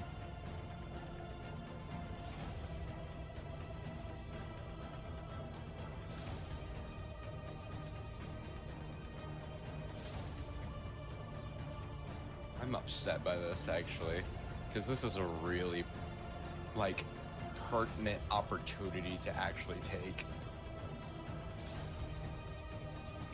Okay. Just another moment of your time. Oh, did you guys notice we're also being flanked? Yeah.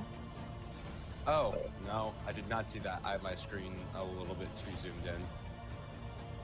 Thank you for telling me that. No problem. Also, I cannot do my character. Oh, Zarg, What's up? do you want to take the flankers with me? I will eradicate everyone. I'll take up the front if y'all are willing to take the rear. These guys are All pretty right. weak from us fighting them before, and I can now do 3 attacks in 1 turn. So I'm gonna go for the You can place do with the 3 most people. attacks? What the hell? Oh, because you're a monk. Gotcha. I have 2 attacks, and then I also get free fist. Flurry are they blows. Not even. I think unarmed strike. I get a free unarmed strike every time I attack using a monk weapon. Oh, did you take the unarmed fighting style? Is that what's going on? okay. Unarmed. All right, folks. I am ready to party if you are. It might be that. It might be the case. I think that might be it. It's the fact that when I use an attack action with an unarmed strike or a monk weapon, I get to make an unarmed strike as a bonus action. Ah, I see. Okay, that's pretty cool. All right. Okay. Ready when So- you are, DM. All right. So with that, first in the order is Zargish. What do you wish to do? I can't quite reach the guys in front of us, so I'm going to go behind and eradicate them. Moving 35 in that direction. 40 actually. I'm going to go to the full 40. Move. Turtle. Okay. All right. Now I will punch this guy on my left with my staff. Staff punch. All right. Roll to hit.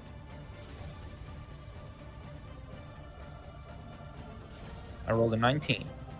You absolutely hit. Roll for damage. I get 7 damage. Absolutely. Right in And the that is- noggin. boom. Guy on the top right, guy on the bottom left. Top or right. guy- So top right, Top my right? left. Okay. So with that, you are able to deliver a serious blow to his face. You have craved in his nose.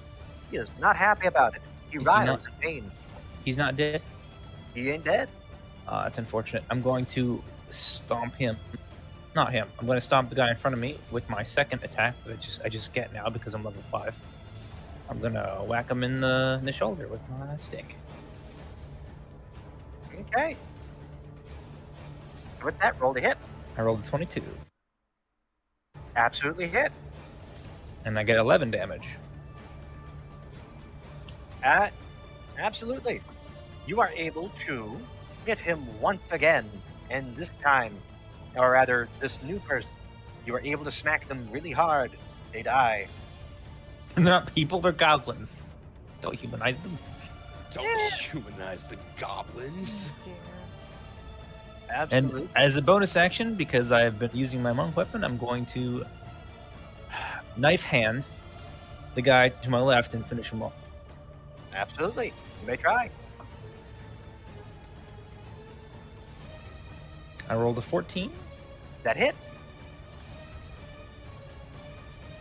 I knife hand him for 7 damage. And with that, you are able to give a dirk stab to his chest. He bleeds. He dies. Absolutely. That is Anything else all. you can do? No. All right. Next up, we have Sam. What do you wish to do? They're a ways away. There's some archers. I'll use my movement to switch weapons and attack with my bow. Absolutely. See, that is Wait, you said you're using your movement? Or I'm not gonna move. Okay, So I'm staying where I am. absolutely. So I will attack with the crossbow going for this guy. Or, sorry, this guy. Yep. Roll to hit. 22. Absolutely, you hit. Okay. And that is 10 piercing. Okay. With that, you are able to put a bolt through this goblin's heart. He is dead. All right. Anything else you wish to do? Nope. All right. Next up is the Goblin Group. All right. Oh, come on. Okay. So with this, these set of goblins seem to be hopping and skipping as they go. They make it all the way to... There we go. You're joking. They are hopping and skipping all over the tracks, and then they land here. They take out javelins and all throw at you three, one respective. So can I have the ACs of Deadeye, Sam, and Zargish? Alright. Zargish, do you have your armor equipped this time? Wait, Zargish. No, I'm It's sorry, 17. Bardak. It's 17. Oh, do I have my armor equipped on this character? You should. You should. You said you did last time. Oh, I said I didn't, and then No, I you put it did- on. You said you didn't, and then you did afterwards. Okay, You should have it so on now. yeah, 13. Does that sound right? That should be right. Last time it was 12, so I don't know what you got Yeah. on. Yeah, it's the armor that I put on. Okay, Yeah, good. it upped it by 1 AC, which is originally 12. It's light armor. Yeah, all right. But now at this point, can I have each of you tell me your AC? 17. Okay, 15. okay. And Bardak? 13. Absolutely. With that, Bardak, you are the only one that got caught with something. I have you take a grand total of 5 damage. A goblin chucks a javelin, but it mostly just grazes you on your shoulder. 5 damage. Okay. All right. There you go. And okay, I'm not going to acknowledge whatever that was. It's a corn on a cob on an altar. Okay. Corn on a cob. It's Maze of Mages, and it's found in a maze. Oh, okay. Maze of Mage. Alright. Y'all are some Okay. clever folks. Was that like a really quick Photoshop or something? Yes. Oh, my lovely. god. Okay. So now, with that, there is also the archer up here who is in range. Sam, I have you. What was yours again? 15, you said? 15. And they missed. Goblin archery is not very renowned. All right. He launches an arrow and it catches in the roots in front of you. Absolutely. And next up is Deadeye. See, y'all had a real good position going on, and now I don't appreciate that y'all have kind of lined up and directly in front of us to block it. So I'm just gonna say, screw all of y'all. I'm gonna take Cinder, and I'm going to shoot through that middle goblin and hit the guy all the way in the back. That is Is that a feature. direct It is trait? a feature. Featured in what is that? It is called a piercing shot. We make a firearmed attack against a creature that expends a grit point to fire through multiple opponents. The initial attack gains a +1 to firearm misfire scored. I need to roll a 2 in order for my gun to blow up for that to happen. On a hit, the creature takes damage, and you make an attack roll with disadvantage against a creature against every creature in a line directly behind the target. Can you read the line behind target again, please? On a hit, the creature takes damage, and you make an attack roll with disadvantage against every creature in a line directly behind the target. Oh, okay. So roll But to hit in the this first guy. case, where I'm looking, it is through him, and it hits this guy as well. Okay. Interesting. So I think shall that's be a neat making a ability. regular attack roll with my gun. I don't know what that says. That's a 29. Wait, that's a crit. Yep. Okay, so I crit on the first dude. All right. So you can choose to double the damage or double the hit or double the physical dice for damage. So it's a d12 plus 4, in which it rolled an 11 plus 4, which equals 15. And I'll just double that. Okay. So then 30 damage and then the addition. Is that an additional 12 for crit damage? Yeah. Oh, well, in that case, the crit damage is already added in. So that is just going to be the It's seven, just 12. the 27. So 27 grand total damage. Yes. Ooh. Absolutely. And now I roll an attack roll for the guy behind him. At disadvantage. And with that, you are able to hit. Roll for damage on that one. 7 piercing damage on him. Absolutely. All right. So with this, you crouch down onto a knee, take a breath in on your shot, and before you exhale, you loose the shot. The first goblin, there is now a hole in his chest where chest used to be. And then the bullet flying through him with enough force knocks the goblin back. And then the bullet flies and catches this one in the arm. With that, 7 damage is dealt to the goblin in the back. The guy in the front, he is obliterated. And now for my second attack, Okay. I got a 14. Will that hit the... I am aiming at this goblin right here. A 14 hit. Okay. 9 damage. You are able to put a sizable chunk through his arm, but he still stands. And that will end my turn. Absolutely. Next up is... Vardak, your turn. Okay. So I'm going to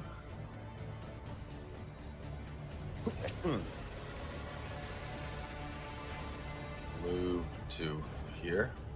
Absolutely. And then I'm going to throw the Beast Fang Boomerang at the Goblin. Okay. There. A 15 absolutely hits. Roll for damage. 6. 6. You are able to fling the boomerang and give him a good cut over his shoulder, but he still stands. And that's the one that returns upon being thrown, regardless. So.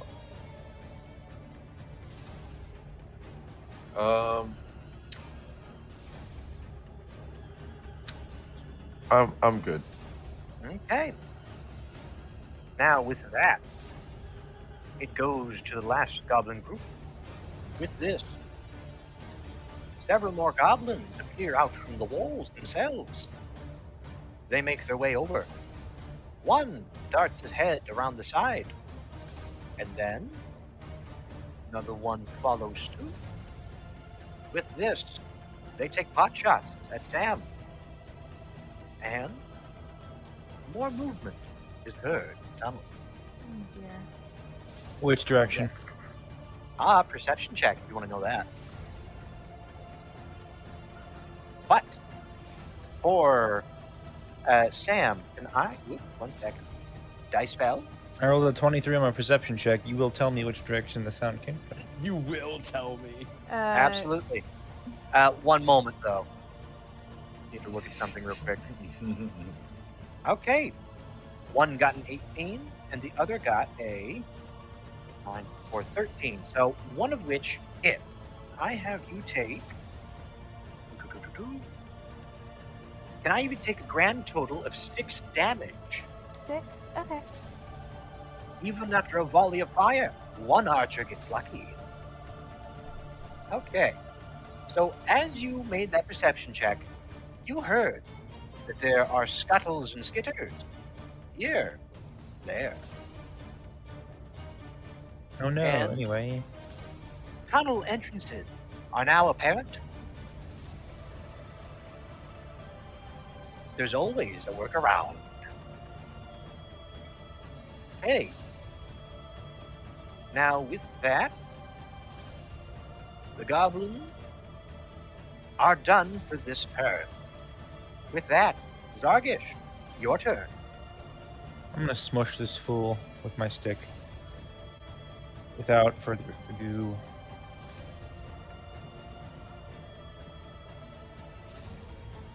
I roll a 17 to hit.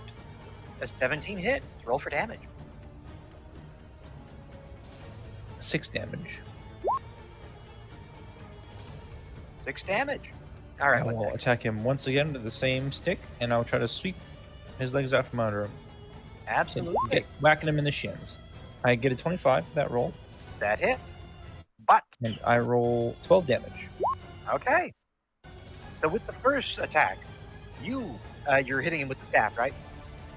Yes. All right, you conk him over the head. You hear a crack as your staff connects. And after that, you sweep him from under his legs with the staff as well. And as he hits the ground, you can hear a faint, or rather a kind of wet, kind of come out of him. He's a dead goblin. Cool. And then, do I see any enemies emerge from the tunnel entrances? That will be an additional perception check. Because earlier you were listening to a sound. Okay. I rolled a 21. All right, with that, you are able to see the first goblin. You are able to see that there is one more ready in wait. And he looks to have his spear ready.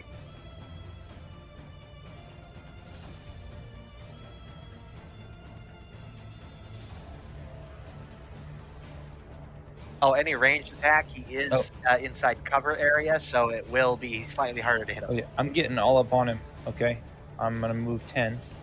I'm getting right up on him. All right. As you now enter the smaller goblin-sized tunnel, can I have you make this will be a dexterity check. So can I have you try and worm your way inside? I roll an 8. Absolutely. And with that, you basically kind of get stuck in the tunnel entrance because the size of your shell does not truly permit you inside of this tunnel. With that, you can be, you can be as far as, oh, no, that's not where the entrance is. Here. You can be at the entrance of the tunnel, but you cannot traverse inside. So that's not close enough to get a bonus action attack. I don't reckon so if it has a reach of at least 10 feet. These tunnels are goblin sized. Small tunnel. In that case, I can do nothing. So I will retreat back to here. Next to Sai. Okay. Can do. Alright, anything else? Nope. Sam, your turn. Okay. I'm going to. These guys seem to be the ones giving us issues right here. So I'm gonna aim for this good dude. Okay. Absolutely hit. Yeah, a nat 20. Okay. Unnatural. That's a Yeah. 19 plus 1. Yep, a nat. Okay. Oh, okay. So with that definitely hits. Roll for damage. 13. piercing. You are absolutely able to draw your. This is the crossbow? Mm-hmm. Okay. With the crossbow, you are able to ready your bolt, breathe, and release. Not near as much force and ability is required for this one, but it kills all the same. With this, a goblin is dead as you pierce his heart.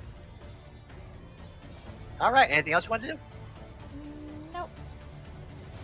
Absolutely. I'm not gonna, bonus action sneak. What was that? You can bonus action sneak, and then on your next turn, you'll have the sneak attack damage again. But then, That's not how it works, unfortunately. Is that not how it works? I don't know. I'll need to reread Rogue again. okay. But with that, anything else you can or want to do? No, I'm good. Sam? I'm good. All right. Next up, the Goblin Group. This one, now seeing that his allies are dead, he, also being injured, is hopping, skipping, and zigzagging every which way across the rails, and he is running away. Wait, that one. Here, 530. Here we go. He is running away. You can hear metal thumping coming down from the tunnel. Another goblin has joined the fray. 530. He hops, skips, and jumps over the rails, and then another is found, following in suit. And now, from down below, you can hear more skittering and scuttling. More goblins are joining the fray. There seems to be a fuck ton of these guys. Oh, And here, 5, 10, 20, 25, 30. The party below is assailed by a small horde of goblins, and they all stab as one. With this, can I have both? Excuse me. The AC. I am pretty sure Zargish, yours is 17, and Bardak, yours is now 13. Correct. 13, yeah. Okay. So this will go towards Zargish, failure, and success. And the next one is success and success. What is this All right. cringe? Okay. That's not supposed to happen. Hey, they get a bonus to stab. The bonuses are helping them. Why do they get a bonus? Because they're all next to each other, I'm assuming. All next to each other, as well as they get a natural bonus to hit. All right, excuse me 1 second. So it's what makes goblins terrifying. In large numbers, yes. All right, pack tactics, as well as Zargish. They managed to roll above 17 twice. You get stabbed twice. Zargish, you get stabbed once. Can I have you take? I get stabbed twice, and he gets You stabbed get once. stabbed twice. Yes. They managed to roll 2 17s back to back. I'm surprised. One of which Oh, was so one bonuses, one of which was natural. Oh Sorry, wait, how much damage do you want me to take? 1 second. Let me calculate yours real quick. Can I have you take a grand total of 4 damage? And Zargish, one of which met your AC. The other one got above it. So the one that met will take half. Will deal half the damage because it met your AC as per house rule. of Understood? the How is it? Walmart. How much? So that will be a grand total of 5, and then another total of. Okay, so that's a 4. So 5 plus 2, 7 damage total. Cool beans. Done. Absolutely. Okay. And with this, another one of the goblins, the archer from before, he moves a little further up and takes a shot at you, Deadeye. And that is. And yours was a 17, correct? Yes. All right. With the bonuses he has, he got the 17. That means he'll do half damage to you. All right. And half of 7, let's just go with 4. Is that okay with you? Yep, that's fine. All right. So, can I have you take 4 damage as the goblin looses an arrow? Okay.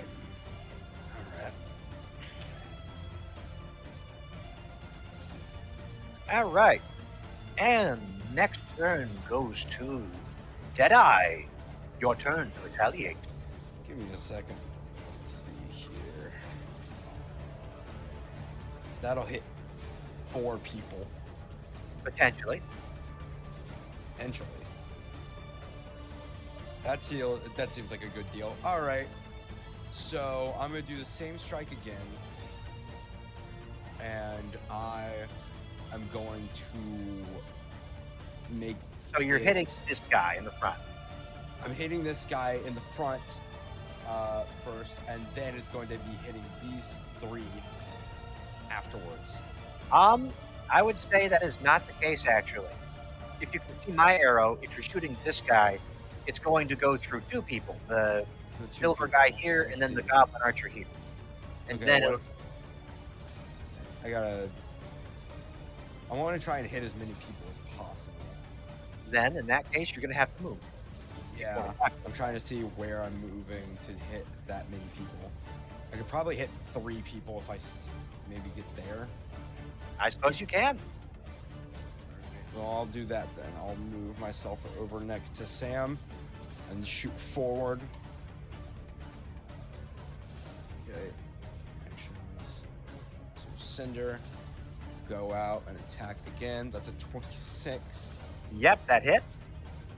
17 plus 9 is not crit. But the first one's gonna hit, and this is going to be 3d12. As I am expending 2 grit points All right.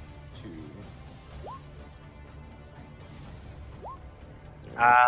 Why is there so many?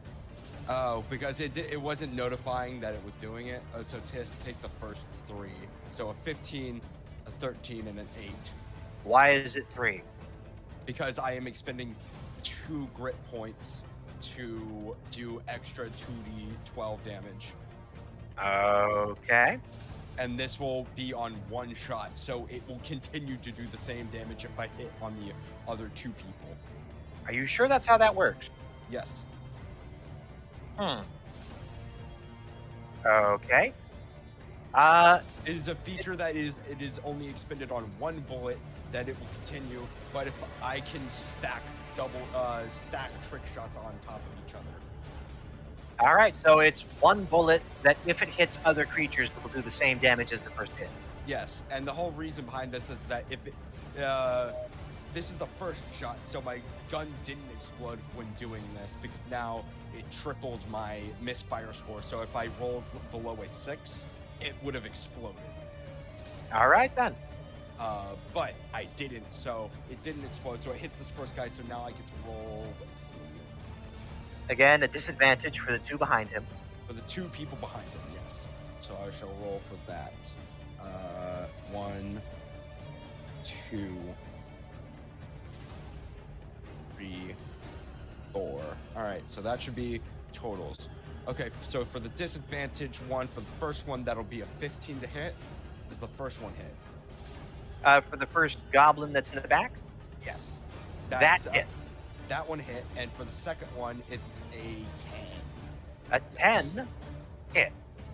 10 hits. Okay, so I hit all 3 of them.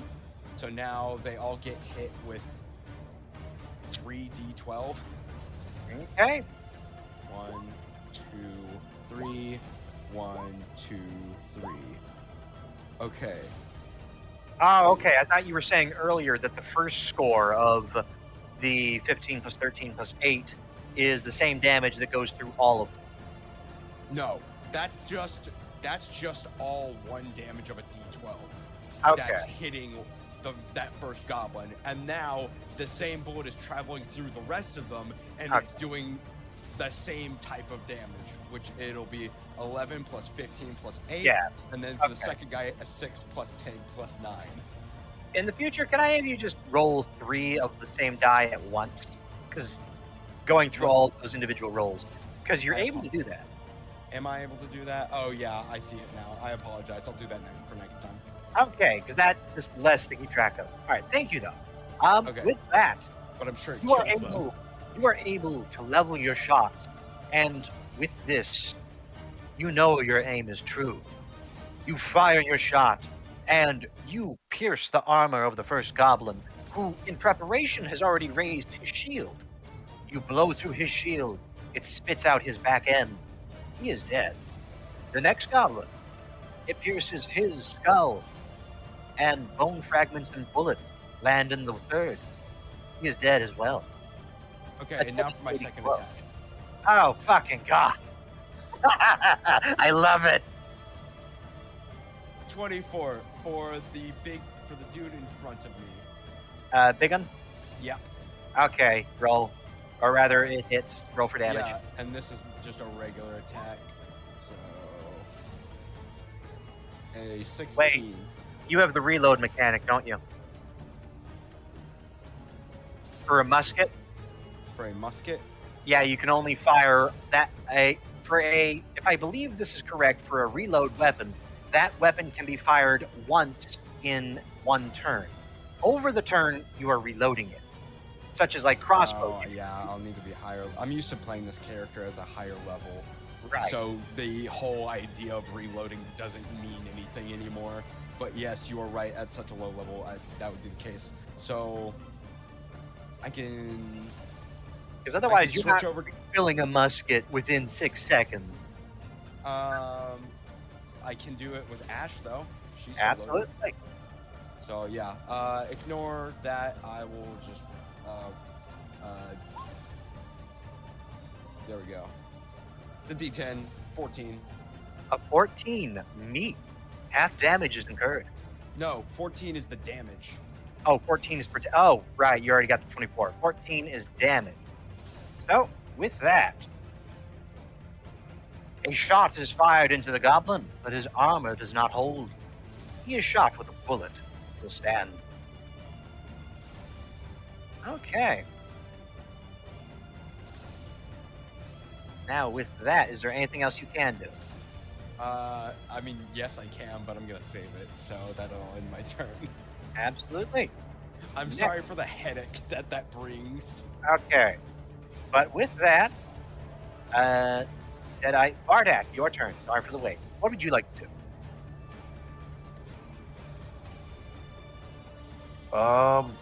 I'm going to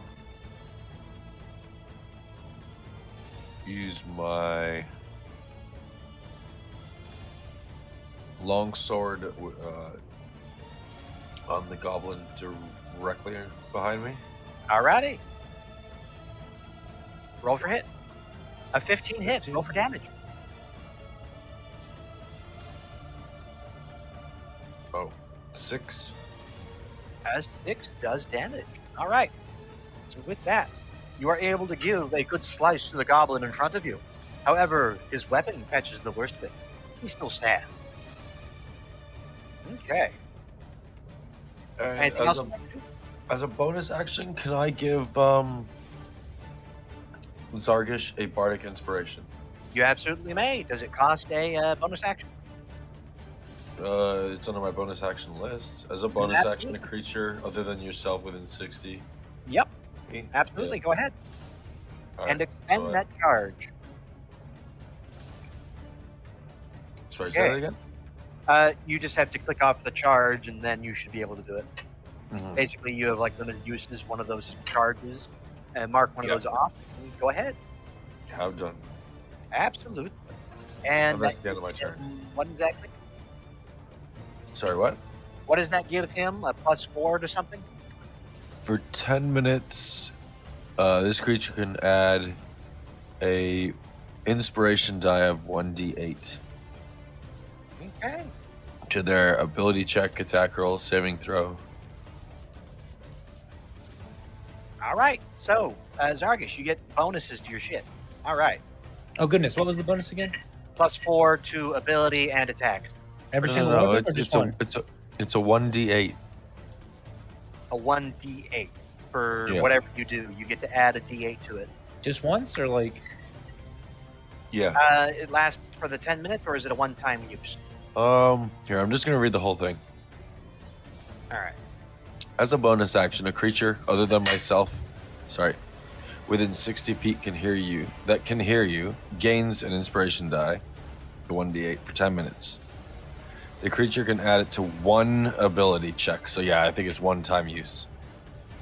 All right, yeah, you get to add a D8 to whatever you want. And you can do that after seeing your initial roll, but before knowing the outcome. Okay. After seeing my initial roll, so like if I'm rolling to attack, I can roll and then decide whether I'm gonna use it or not. Yeah, but that has to be before the GM tells you whether or not it succeeds or not. Okay. That's works. pretty cool. So Okay. I will absolutely slam Goblin number 1 in front of Sai Absolutely. with my no. The one directly in front of me, the way I'm facing. Yes, Top or bottom? bottom. Bottom. Got it. Roll the hit. I rolled a 26. That hits. I give him 6 damage. Okay. With that, you're able to give a quick bonk on his head. You feel stupid, but he's still alive. I will now attack the guy to my left. I rolled a 26 again. Absolutely. Hits. Roll damage. I got 10 damage. So, I don't want to be rude to you, but I just looked at D&D Beyond's discussion of the reloading action. The reload action is considered a free action, as exactly like with crossbows, it's a ready to fire once per action. So basically, that means the reload takes immediately after a free action. Yes, so that's it's what I was already saying. done. Yeah, it's done by the next turn. So, from my understanding of it, because I had to look at it once, is you're able to fire it once in the turn. You're able to take the one action to do so. If you have multiple actions, you can fire the weapon, but it will then be ready by your next turn. So if you have multiple guns, you can pull out those guns and fire those as those individual attack actions. Oh, so it's basically turning me into a pirate instead of it being a revolver. Yes, Interesting. unless you had a volley crossbow or a volley gun, then you could fire multiple times in that one firing act. I'm sad to say that a volley gun does not exist in D&D lore. In lore. Yeah, Okay, so cool, that means cool. either I have to fucking make one or... Anyway, instead of holding it all up, continue. So that Alrighty. 10 damage goes to the guy on the left. Guy on the left, 10 damage. You are able to deliver a devastating blow, and he is dead outright. Okay, now I'm going to use one magical point, what do they call them? Key. And I'm going to do flurry of blows with that. And Okay. I'm going to use the first blow. I have 2 unarmed strikes I get to do. The first one's going to go to the guy right below me. Okay. So Wow, y'all can deal damage now. Mhm. I mean, I could I could still do damage. Mm-hmm. I rolled a 20. 20 absolutely does not hit in a different universe, but it does in this one. It hits. Roll damage. I rolled a 5. I can't add the 8 to that, right? The D8. You already knew the outcome before you did that. Okay, so it's not no. the damage, it's to the ability. Okay. So no. And that's to whom? The guy below me? Oh, in that case, you are able to deliver furious blows with your scaly fists, and he is pulverized, and I think a rib might be broken too. He's dead. Okay, who's left alive? I'm gonna go the guy bottom behind left, me. Guy above you. The guy behind me, I'm gonna kick him in the face with another unarmed strike. How many things do you have? I used a key point for this. Okay, that explains that. Okay, and I rolled it, so don't tell me what happens yet. I rolled a 13, but I'm gonna use the inspiration, so it's a plus a D8. Okay, and that is to hit. Yes. A 13 plus the D8 plus the 2, 15 hits. Yes, 15. All right, now roll damage. I rolled 10 damage. That's nice. Absolutely. You are able to bash this goblin's nose into his head, and he can now smell his brain, and it smells dead. That's it. That's all I got. Dang. All right. So with that, Zargish. All right. That's what they get for poking me twice. And actually being able to pierce your skin. Unacceptable. Ooh, absolutely. Okay. A legendary action has been activated. Oh, With dear. this, the goblin, the guy that is in the silver, he barks out a quick command. And he also bellows down the tunnel. It's in goblin, so none of you directly understand it. But the goblin quickly scurry to the sides of the room. They take cover behind various objects and various ledges and such. And with this, they all shuffle to the sides. All right, Sam, your turn.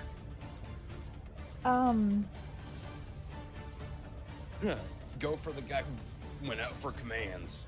Which one was shouting commands? This guy? This guy. Yeah. Guy with the silver ring. Okay, so this one's down, so I can shoot over him, right? Yes. Okay. I won't worry about blocking shots of obstacles from corpses unless they are a large creature. Okay. Or unless we stack them like 3 high. Oh, yeah. So, Plus they're goblins, so they're short anyway. Yep. Go ahead. 17. With that. And for the cover, that meets. You do half damage. So 9, so I do 5 damage. Yes. With that, he catches the arrow with his shield. However, behind the shield was his arm. He caught the arrow himself, or the bolt himself. With that, he's hurting, but he's alive. And he now has an arrow sticking out of his shield. Okay. Is there anything else you wish to do? Nope. Absolutely. All right. I have both Deadeye and Sam roll perception. Roll perception. Yes. 18. Or no, sorry. I got 14, he got 18. I got confused for a second. Deadeye, you are able to hear the sound of what almost seems to be a minecart in the distance. All right. Well, it looks like nobody's on the railroad track, but I'm gonna tell everybody to be careful of that. There's a minecart coming. I don't know. And with this, now. 1 second. And now, with that, in the distance, you are able to hear the rumbling get closer and closer. The clack of metal on stone. A familiar sight is seen. All right. And with this, it is now barreling down the tunnel. Do. Oh, hold on. Do, and do. Well, I might get Okay. caught by this. And with this, it has activated a trap that the goblins were scuttling and skidding over. And now, from here, the boxes that were laid on their sides, there was a tripwire. And with this, all the boxes now come crumbling down. And in that area is now difficult terrain. Okay. Now with that, you see a pump wagon barreling towards you with spikes armed on the front. However, with your perception roll, there is none on the cart. However, there is a faint glow. Oh, there's D&T on the fucking cart. Be careful. You scream. Yeah. All right. So with that, as you're trying to... Actually, no, you're not too far away, so they hear you. All right. Okay. So with this, now, it goes to Deadeye, your turn. Oh, wait, sorry. These other goblins are now running the hell away. Forgot to use them yet.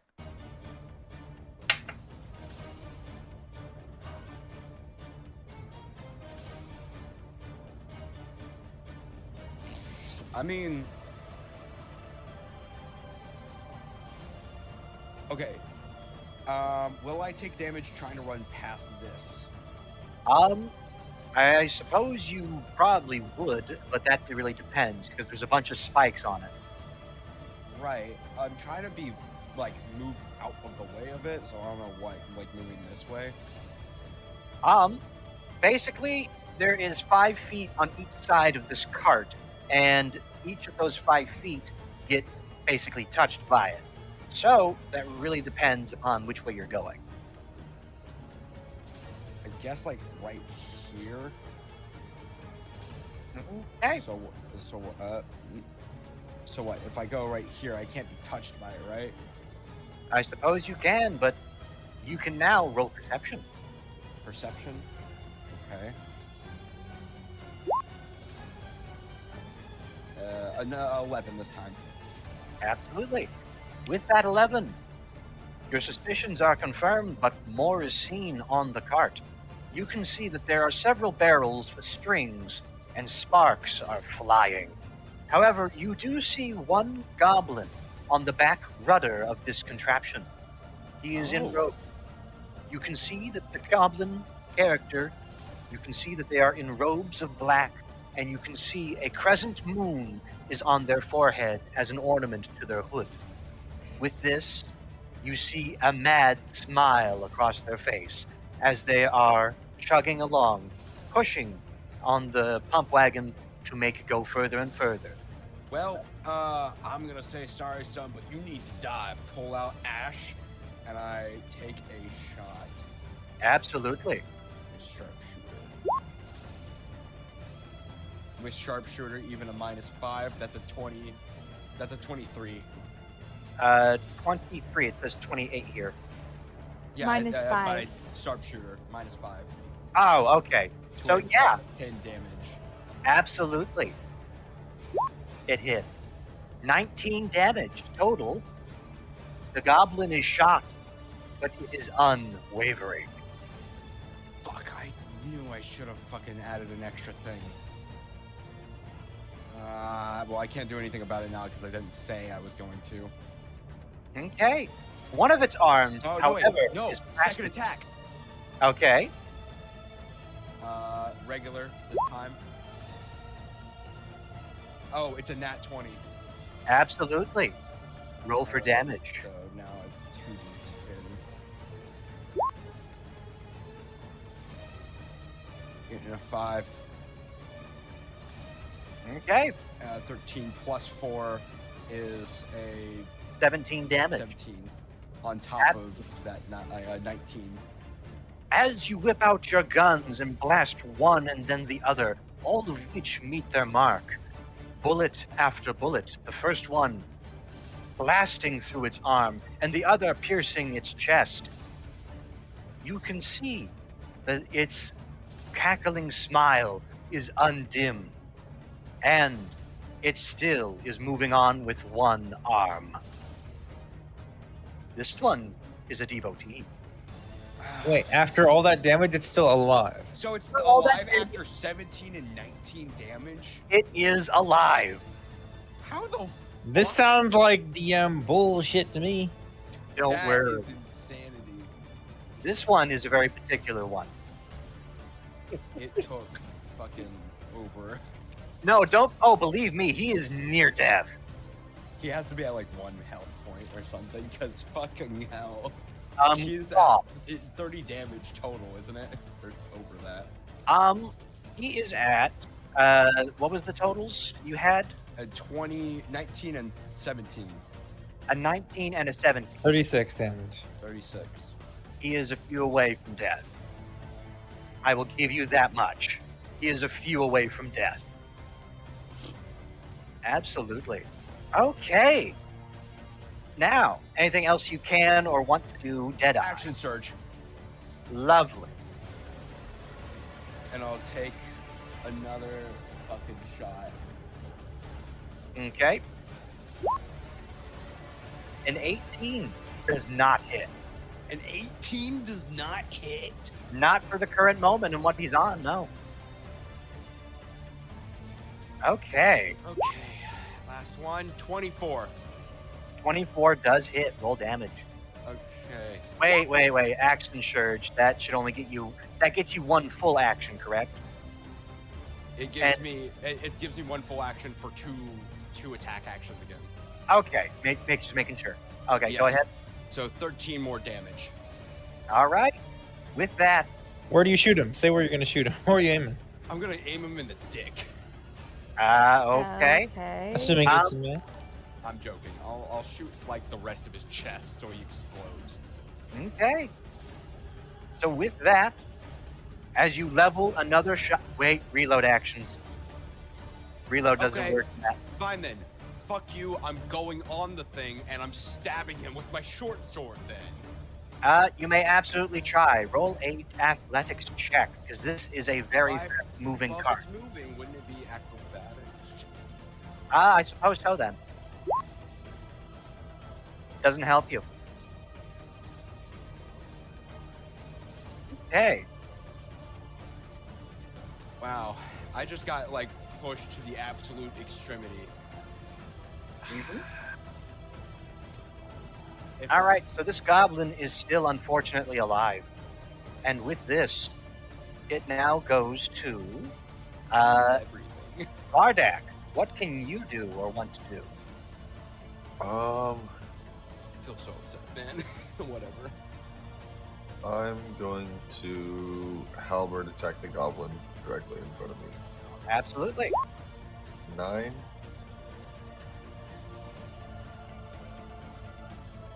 A 9 hits.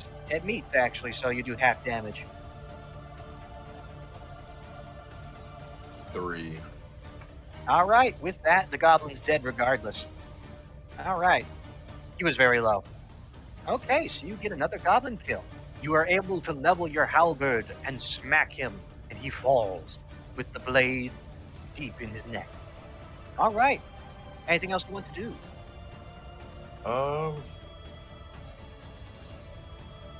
He did hear the warning about the. I do believe you all did. Well, he screamed it out. What about the card? And you also see me shooting at him, no lie, technically 2 times, but I mean, I feel like that was a waste of an action surge. Okay. So yeah, I'm gonna go and get this guy. Absolutely. Make a dexterity check to worm your way into the tunnel unless you want to reach for him. Reach as in like reach with your weapon, because you got a Well, I 10-foot thing on the... I can't attack him because I just attacked the other guy. Right. So at the moment, you can worm your way in there with a dexterity check, or you can just stand outside of it. No, I'm just gonna stand in front of it. That will be right here then. Okay, sorry. And no problem. And after Vardak, the Goblin Group. These goblins heard the echoes and the bellows. They are getting out of Dodge.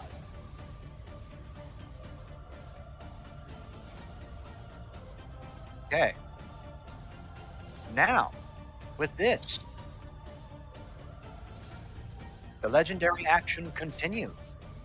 You can hear in Goblin, Allo Quai Guy, and it shouts this, the top of its lung. The cart moves forward. 20, 25, and then explodes for a total radius damage of 20. All players within 20 feet of this, being Sam and then being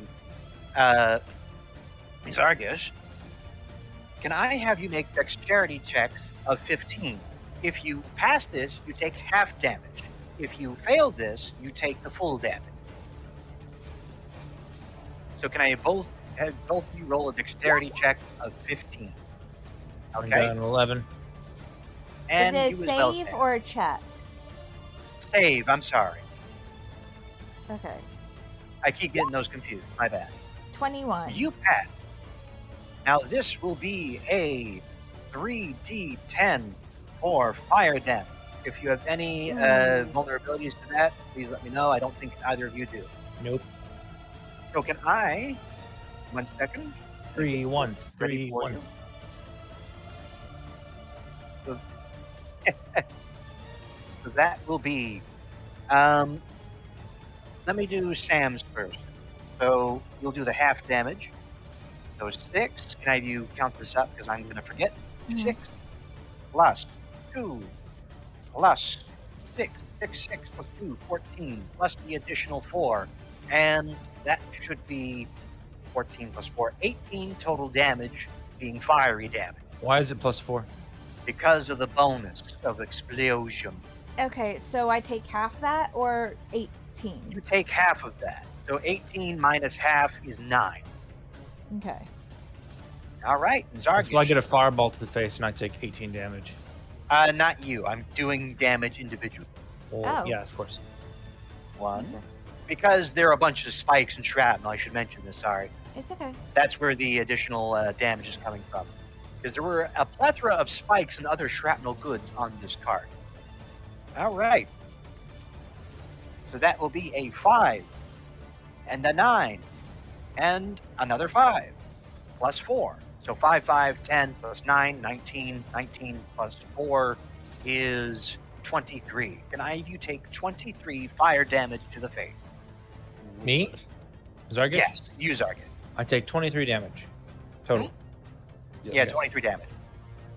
You guys have met your first fanatic. All right. And now...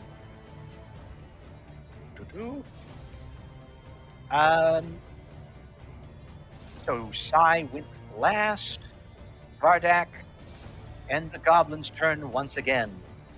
They are now all in full retreat. They make their way towards the light. So the goblins up here are running the hell away, and the goblins elsewhere are making their own way. Okay. Now with that, these guys are effectively now out of combat. And other goblins are scurrying about. But does the party wish to pursue? I think we might as well go forward towards the lights, considering this is where they went. We're also trying to get out, so. Yeah. Yeah, so I think it might be best for everybody to just dash forward. Mm-hmm. Okay. So I can move. Okay, it's difficult terrain. How many feet is this? Am I having to go across? Doesn't matter. You're just going to go across it anyway. You're good. Okay, It'll be 10. Dash action for 60 total movement. So that's 5, 10. If you really want to calculate it, that's 10, so 20, so you get 40 feet afterwards. Yeah, I'll make it out. Absolutely. So I'm all the way out here. Oh, and I'm gone. Yep. I cannot grab you, so I'm just going to have to place you down again. But for now, that doesn't really matter. With this, we are brought out of the combat. And we are brought back to this page. This is just a placeholder for now. Mhm. Okay. For everyone else. All right. Now with that, after the ringing explosion, Sam and Zargish, can I have you both make a Constitution saving throw? Excuse The blast was very large and very loud. 17. This is to see if it's what was 17? You are good. Your ears ring for a moment, but you are able to regain full hearing. And Zargish, one for you. 10. All right, with that, you are blasted onto your side and now are on your tortily back. But your ears are ringing. Okay. Let me get the next bit of music going. And that is the end of combat. Whoop. Combat ends when we say it does.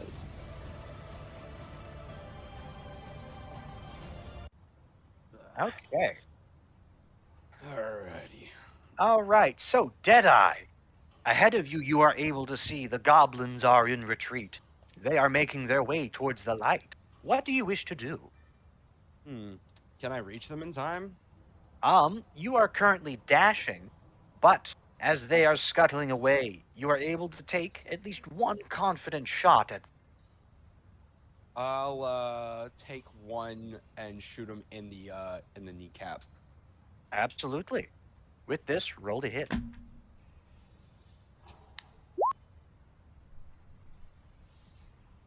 Come on, the one bad roll. That 10. does not hit. Okay. The one bad roll I can make. Okay. So that was like a 1 and you have like a +9 or something? Yeah. Dang, dude. That is a lot. Okay. Oh, trust me, it can get even crazier. I can get a total of +18. Wow. Okay. So you just don't miss. All Yeah, right. basically, which is why misfire score doesn't matter. Okay. That is, unless I would say, if you rolled and got that one, but the bonus is then added to it. Right. If you got that number to begin with as the base number, wouldn't that apply or no? No. Okay. Because it's meant for because it's not meant for because when Matt Mercer made the gunslinger class, it kind of negated this factor. But for people who use a weapon fire that are not proficient with it, it makes that score so low that actually rolling that low is possible for the gun to just straight up blow up, and then it becomes unusable. But because you're a gunslinger, you can just straight up fix the gun at any time for a short rest. Absolutely. But as the goblins are ahead of you, they scurry and scuttle, and they find a side tunnel. With this, they file in and butt heads, and they finally get their way into their little wormhole. But with this, ahead of you, you are able to see light, and what you are able to see, as you approach, you can see that there is light at the end of the tunnel. What do you wish to do? I'm gonna wait for everybody while I sit at the entrance of the light tunnel.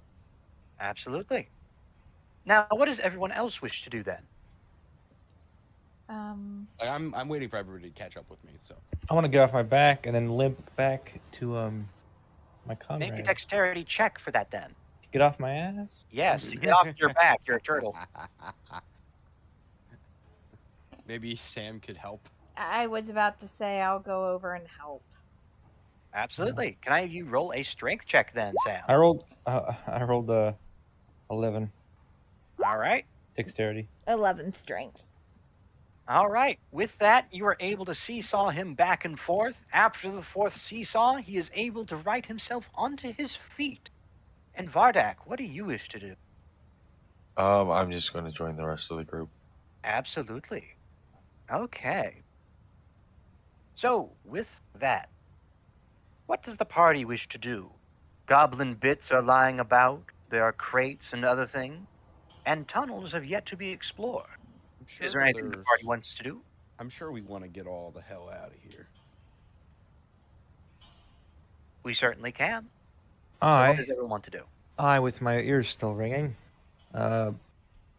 slam my fists against my chest, doing hand of healing, because I'm feeling really worse for the weather. Okay. And then I'll get 7 HP back. All right. Add that to your character.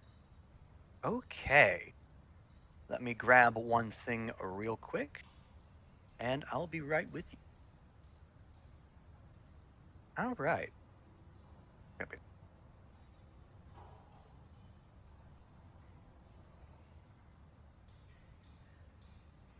All right. Now, with that, you are all righted on your feet and have dusted yourselves off. The blood is still flowing from the corpses, but the bloodshed has stopped in and of itself. With this, you are able to see the goblins are scattered about, their corpses and their immediate personage belonging are laying where they fell. With this, what does the party want to do? Look at the corpse and loot. Absolutely. Roll investigation checks, each and every one of you. Absolutely. Can I also... Do I see any remnants? I mean, I guess I'll ask. Now they're nat 1. 9. 12. 16. Okay. Do I see any remnants of that moon-crested guy's garment or his body anywhere? With the 16, you do. In one of the wooden beams, you are able to see bits of shrapnel, and one such piece of shrapnel is a crescent moon-shaped piece of metal. It is painted bone white. And with this, as you approach, you can see it closer and closer. There is an image that is grafted upon the crescent. It looks to be that of a grinning moon with its maw wide open. I'm gonna grab it. Absolutely. All Um, right. And put it in my pocket. If there ever was one on a turtle. But yes, Sam. I have a fanny pack. Don't judge. Mhm. Um, with that, I just sort of want to look around and start walking. Absolutely. So with that, we can actually go back to that page. All right. So I will clear the way of the corpse. Just take a pretty. And Isn't that still rough terrain, though? it is still rough terrain unless you guys want to do it. But I'll just draw a shape real quick. That area, rough terrain. Okay. Doesn't matter that much outside of combat. True. So let me get these out the way for y'all. And y'all can have a relatively clean map. Okay. So with this, you were able to see during the battle that the goblin appeared out of 4 sections. Mm-hmm. In this top section here, over there, this side piece here, and the one discovered over by Vardak currently. What does the party wish to do? We're Here. just gonna continue to wait. Oh, There. they're like up there. Did you say how much loot we got already? Not yet, no. With those investigation checks, Zargish, you were able to find the remains, and Sai, you are able to find a grand total of at least 6 silver coins amongst all of the goblin corpses. Okay. They had 6 between them. Okay, I'm looking in this hole. absolutely. Roll perception. With that, you are able to see that a tunnel of not so great grandeur is arcing its way in through there. You can only see that far ahead from the entrance of the tunnel. Well, I'm walking in then. All right. Make a dexterity check for me, please. Absolutely. This isn't where they snuck in. They're stuck away, right? 22. They all left out the main end with the light. All those that could. Others left in other means. All I got a right. 22. With the 22, you are able to worm your way in there in this small crawl space. As you continue on and forward, you are able to see that this tunnel curves, and you are able to see a small side chamber. Hmm. In the side chamber, you are able to see scuttled about supplies containing largely broken crates and barrels. Inside, you are able to see that there are a mixture of goblin weapons and what looks to be old, broken Dawi weapons. Owie? Dawi. Oh, the Dwarfs. dwarven weapons. Yeah.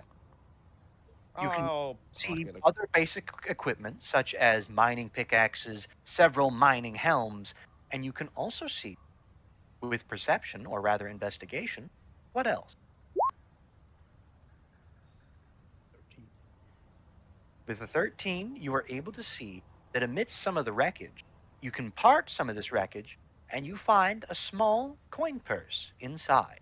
Inside this coin purse, you are able to find 5 gold coins, 2 silver, and 4 copper coins inside of this small coin purse. 5. How many silver? I believe it was 5, 4, and then 2, if I'm not mistaken. 5, 2. And I'm adding that personally. I'm not telling anybody else. Alrighty then. But with Alright. that, Oh, can- wait. Hold on. What is up here? you can see that there is another offshoot, as well as one that leads further back the way you came, or back in the opposite direction in which you came. Up Mhm. here, you are able to see there looks to be a small campground inside.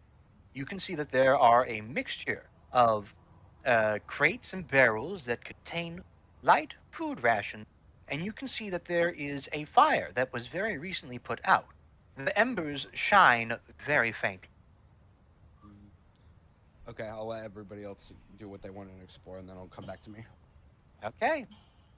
So, Vardak, what do you wish to do then? So, I'm actually gonna go and join, oh god, Deadeye. Okay. I'll look over to.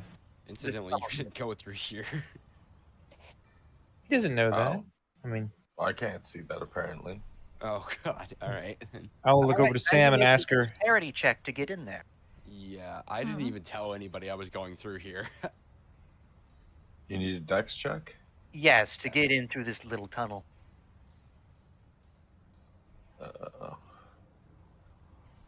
I rolled one, but it didn't do anything.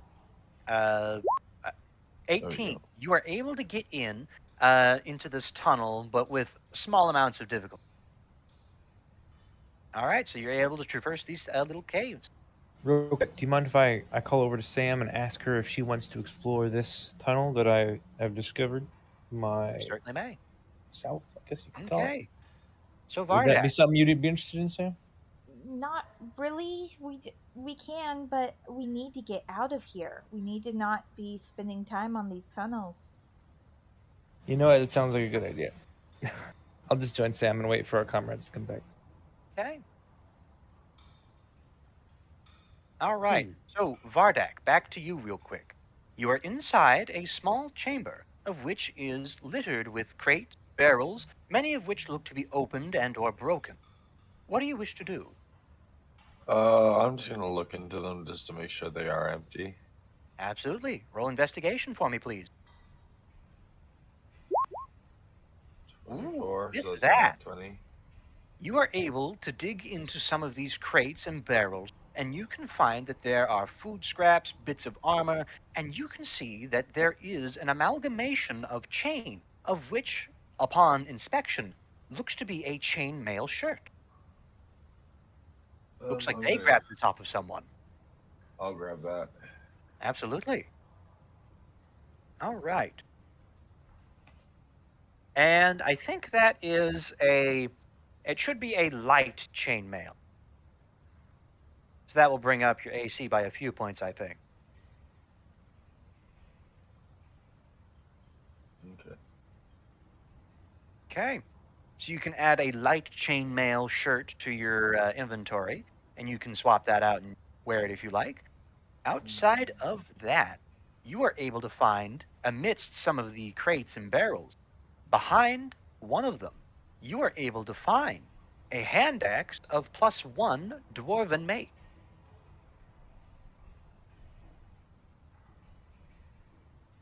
Sorry, say that again? +1 hand axe to your inventory. Okay. I'll try this.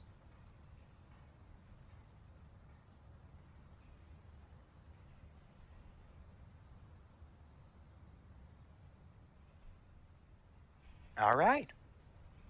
And that seems to be all that you can find in this little chamber. You do see, however, as an option, there is. You can see that the chamber has an alternative exit that leads down and around. Okay. I can't find the armor. I'll put it in your inventory in a second. So back to Deadeye. What do you wish to I wish to explore the campsite just a little bit, see if I can find something anything of value. investigation? There it is.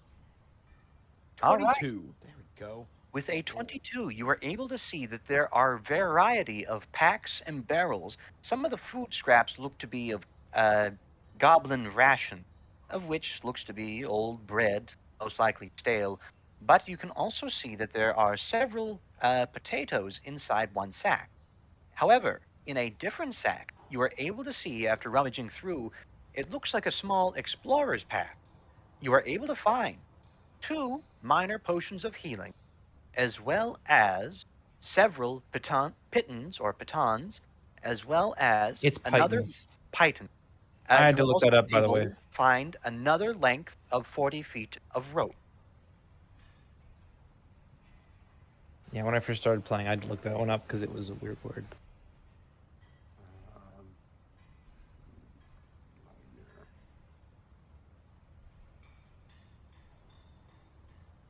I am pocketing the potions and the rope. Absolutely. Inside the room, you can also see various forms of camping supplies, such as a bundle of sticks. Hmm. And there are 6 sleeping mats that are surrounding the fire. Outside of that, that's all there is in that room.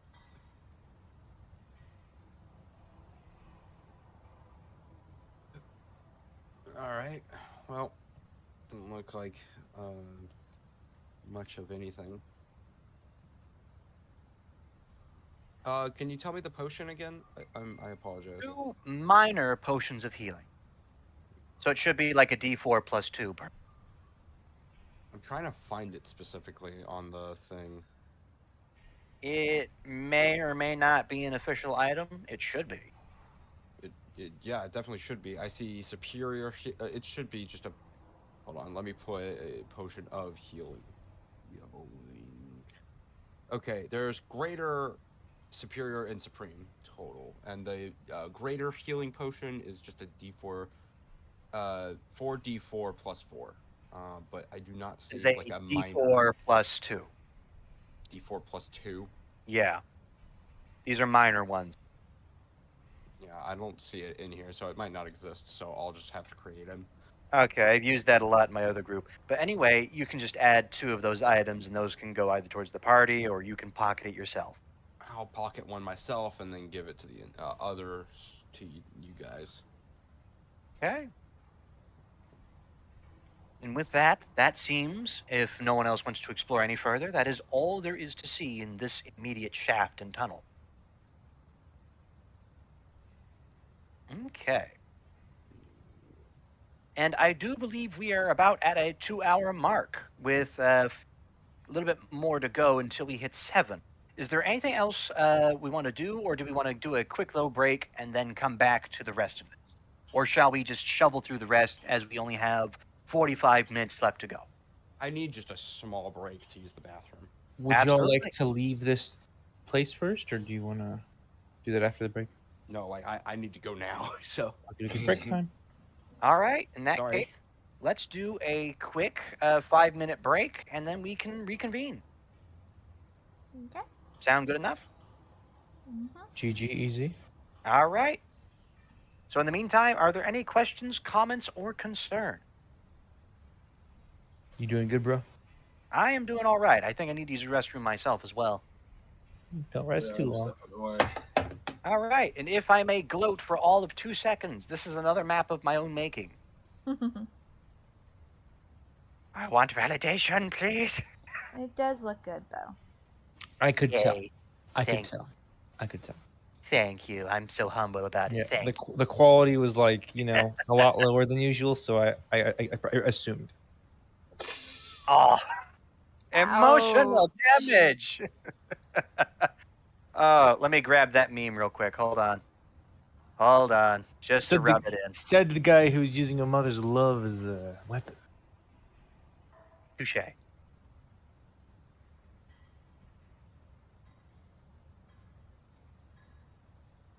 It isn't as bad as I said it was, but it's still pretty, you know. Nope, that's the wrong let's channel. call it rough. All right. It was made before the session, so yeah. All right. Now, emotional damage. All right, I'll be right back. I need to go real quick, and we can reconvene in 5.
Heyo.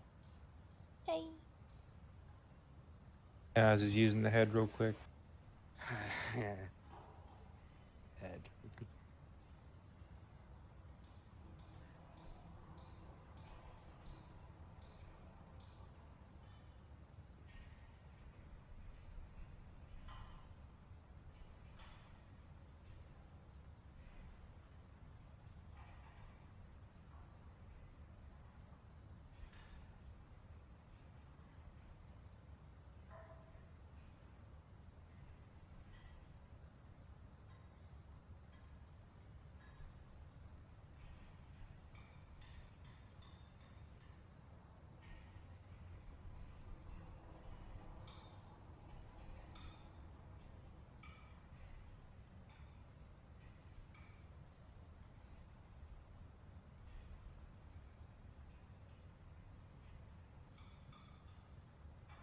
Good evening, folks. I'm back. Hello. It is indeed an evening that is good. All right. Do we have everyone or not just yet? Not just yet, it seems. Yeah, Oh, I wait. think we're waiting Yeah, on I'm good. Sai. Yeah. Oh, yep. Probably making a visit to the home bar or to the porch for some air. Imagine drinking alcohol. Either or. Most likely taking a poof. Okay. So, any questions, comments, or concerns so far? And this can be both in or out of character stuff or whatever have you. I have a new goal now because of the whole reload action. Mm-hmm. Get more guns. Yeah, I had a feeling, and I can now imagine a particular character. Are you familiar with a Victor Saltspire? No. Ah, he's a Warhammer character, and he is a what is called an Inquisitor. And if you look up the game Vermintide 2 or Vermintide, he's a Mhm. character in both. And he basically has like 10, 15 guns across a belt, and he just takes one boom, one boom, one boom, and just does it in super rapid succession. Yeah, see, the problem Um, was that I literally was like, okay, I imagined that it was a revolver that I was only able to shoot once per turn, but now it's, oh, I am fast enough to now shoot 2 bullets a turn. Yeah, Uh, you have basic flintlock weaponry currently. Sorry, Sam. Go ahead. I was gonna say there is a feat that allows you to ignore the Reload thing, yes, yeah, and most rangers get that actually. but there's a feat you can take that allows you to ignore reload. I usually use it for crossbows. Let us Okay. see here. Yes. Let's see, skill expert, tough, master, archer, crossbow. Hello. Hello again. No. All right. Let's see how far we can get before we have to all part ways. And let's get going. Is everyone ready? Yep. Mm-hmm. And Czar. Always ready. Absolutely. All right. So I guess no one else wants to explore any further in this cave area then. Nope. Absolutely. Okay. Excuse me. I'm going to bring us to this page as a placeholder real quickly. One moment while I die in the corner. Oh dear. Here we go. Didn't want to blast y'all with a cough. Okay. So with this, after rummaging through the remains and also what was left to be found in the goblin camps, you are able to see that there is still the light at the end of the tunnel. With this, and a grand total of about 2 to 4 minutes has passed since the departure of the goblins, and with this, now the Retreat. part that has Close. departed or retreated, whichever have you. But with this, there is still the light at the end of the tunnel. Now the party is all combined. What does the party wish to do? And for what you said, Sam, do you remember what the feat is called? Uh, I'll have to look it up. It It's like sharpshooter or something like that. Let me. That's what I have. It says Let's- straight up in the feet you can ignore the reload. Attacking at long range does not impose disadvantage with weapon range. Your ranged attack weapons ignores half cover and 3/4 cover, and you can make an attack with a ranged weapon that you're proficient with and choose to take a -5 penalty with the attack roll. And if the attack hits, you add a +10 to the attack's damage. It does not say anything about ignoring reload. Okay. However, it does talk about ignoring cover. Okay, give me a minute, and I'll look that up. But I'm aware of the feat y'all are talking about, but I'm pretty sure it does also ignore the reload. So it's probably something different. I think it's a class feature, actually. what I just think it's happened? a feat, but we'll have to look that up. But anyway, let's see where we can get. All right. Yeah, sorry. So with this, the party is now all combined together in this mine shaft that is lit with a faint blue light from a multitude of candelabras that are emitting blue light from blue crystal. What I'd say is we the need party? to head outside. Okay. There is light at the end of the tunnel. The path is lit. The way seems clear. Shall we cautiously approach the entrance to the tunnel, looking for any extra booby traps, wires, or pitfalls, or things in the ceiling and beams? You absolutely may. I'm going to ready an action so that way I can take the surprise action if someone or take surprise round action if any more goblins appear. Absolutely. Okay. As you all begin to approach, you are all careful and wise to old goblin tricks of traps and other forms of booby. But with this, at the moment, roll perception. All of us? Yes. 18. Oh, and Sam, you get to do it with advantage because of what you're doing. Cool. 27. 15. As you are all looking high and low, you are unable to discern a readily visible trap, if any. But going forward, you see that the light gets brighter and brighter. Ahead of you, there is a bend in the tunnel, which seems to veer off to the left. The light grows ever stronger. What does the party wish to do? Leave. Leave. Mm-hmm. Absolutely. Leave cautiously. All right. I As leave you all- non-cautiously. Oh, you're not going cautiously? No, I'm just gunning it. Absolutely. I'm staying Can I have away you from roll a him. perception check? I'm staying away from him. He's running, so like it's not a problem. He's in front of Absolutely. us. Deadeye, can I have you roll perception checks? Absolutely. A 19. All right. Up ahead, you are able to see that there is a thin metal wire that is going across the floor. Mm-hmm. What do you wish to do? As you are now currently booking it, it is about 10 feet in front of you and rapidly approaching. I stop in front of it and I look to see where the trap is. Absolutely. Roll investigation. Absolutely. A 15. All right. With that, you are able to see that the wire is in between two of the metal beams. You can see that it's wrapped around the base of each. Wait, explain? Like, what do you mean? Is it like a... The wire is wrapped around the base of each of these wooden support beams. Oh, it's a collapsing mechanism. I see. Would cutting the wire activate the trap, or can I just disable it? You may certainly find out, as you do not currently know.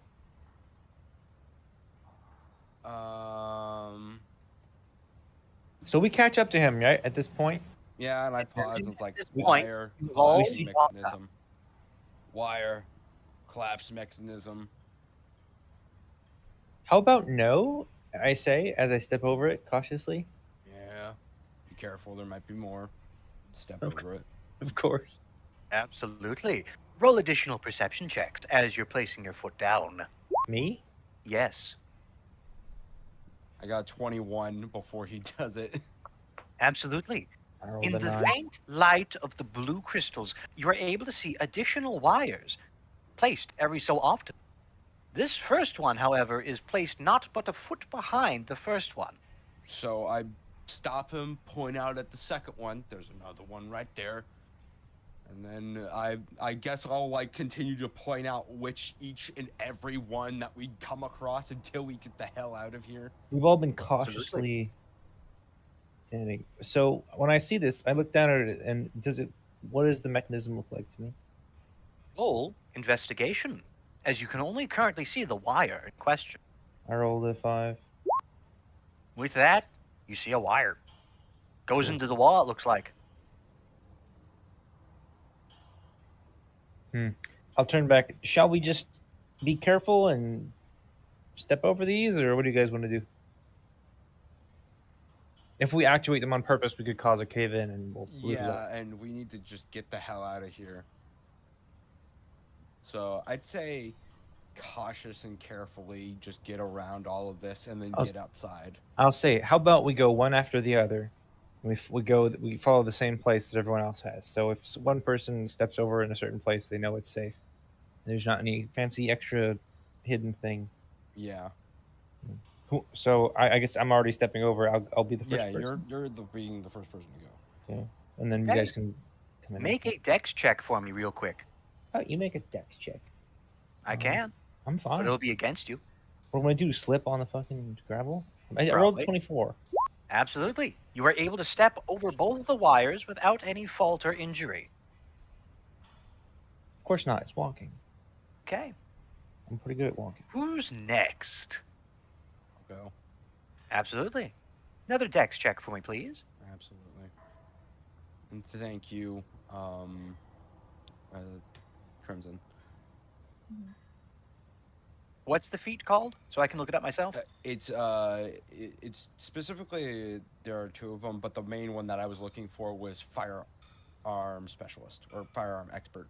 Yes, that's the one. Okay. Yeah, but that's for a one-handed weapon, you can reload as a bonus action. Oh, yeah, okay. Yeah. You can still fire within the same turn. Yes. Dexterity of 8. Lovely. Okay.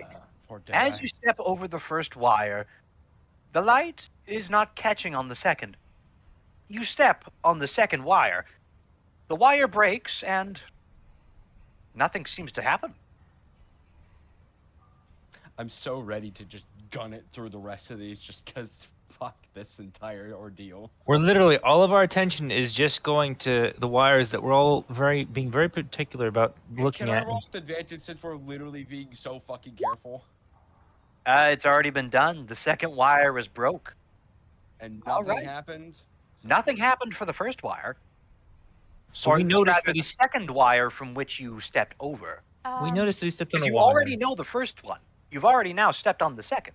No, I rolled for the second one as well and pointed it out to Zargish. Now stepping over the first one. The dex check is to avoid the second one in question. You had an my- aneurysm. You had an aneurysm and spazzed out, and now you accidentally touched the wire somehow. Okay. You But believe your so- footfall would land a little bit further. But you're not the best dancer in the world, so you do have heavy feet. Fine. The second wire in this sequence did not do anything, it seems. However, you have all pointed out and are now standing next to the wire that is between the beams. The one that is between the wall was a solid wire for the most part, but it did break. It was a phony. Okay, phony wires. Goblin incompetence. No, I Either think that or just trickery. it was probably one of them's real, the other's false, probably. And I'd rather not find out if the other one's real. So Just That continue dexterity, that's a dexterity save. oh, just I need a check. check. Okay. Sorry, that was my bad. With the 9, you are able to step over the first wire, but you again misplace where your foot would fall, and your foot falls in a similar spot as to where Deadeye did. You thought you put your foot a little bit further, but you step on what is now the broken wire. Okay, it's already broken. So It's already let's broken. keep going. Already broken. You're good. Let us out of the cave, DM. Yeah. And Vardek. I need one from you too. Perception check? No, dexterity Just check. dexterity. He's mad we're leaving the place he created. He's like, go back to the Dwarven Kingdom. No, that's not the case at all, actually.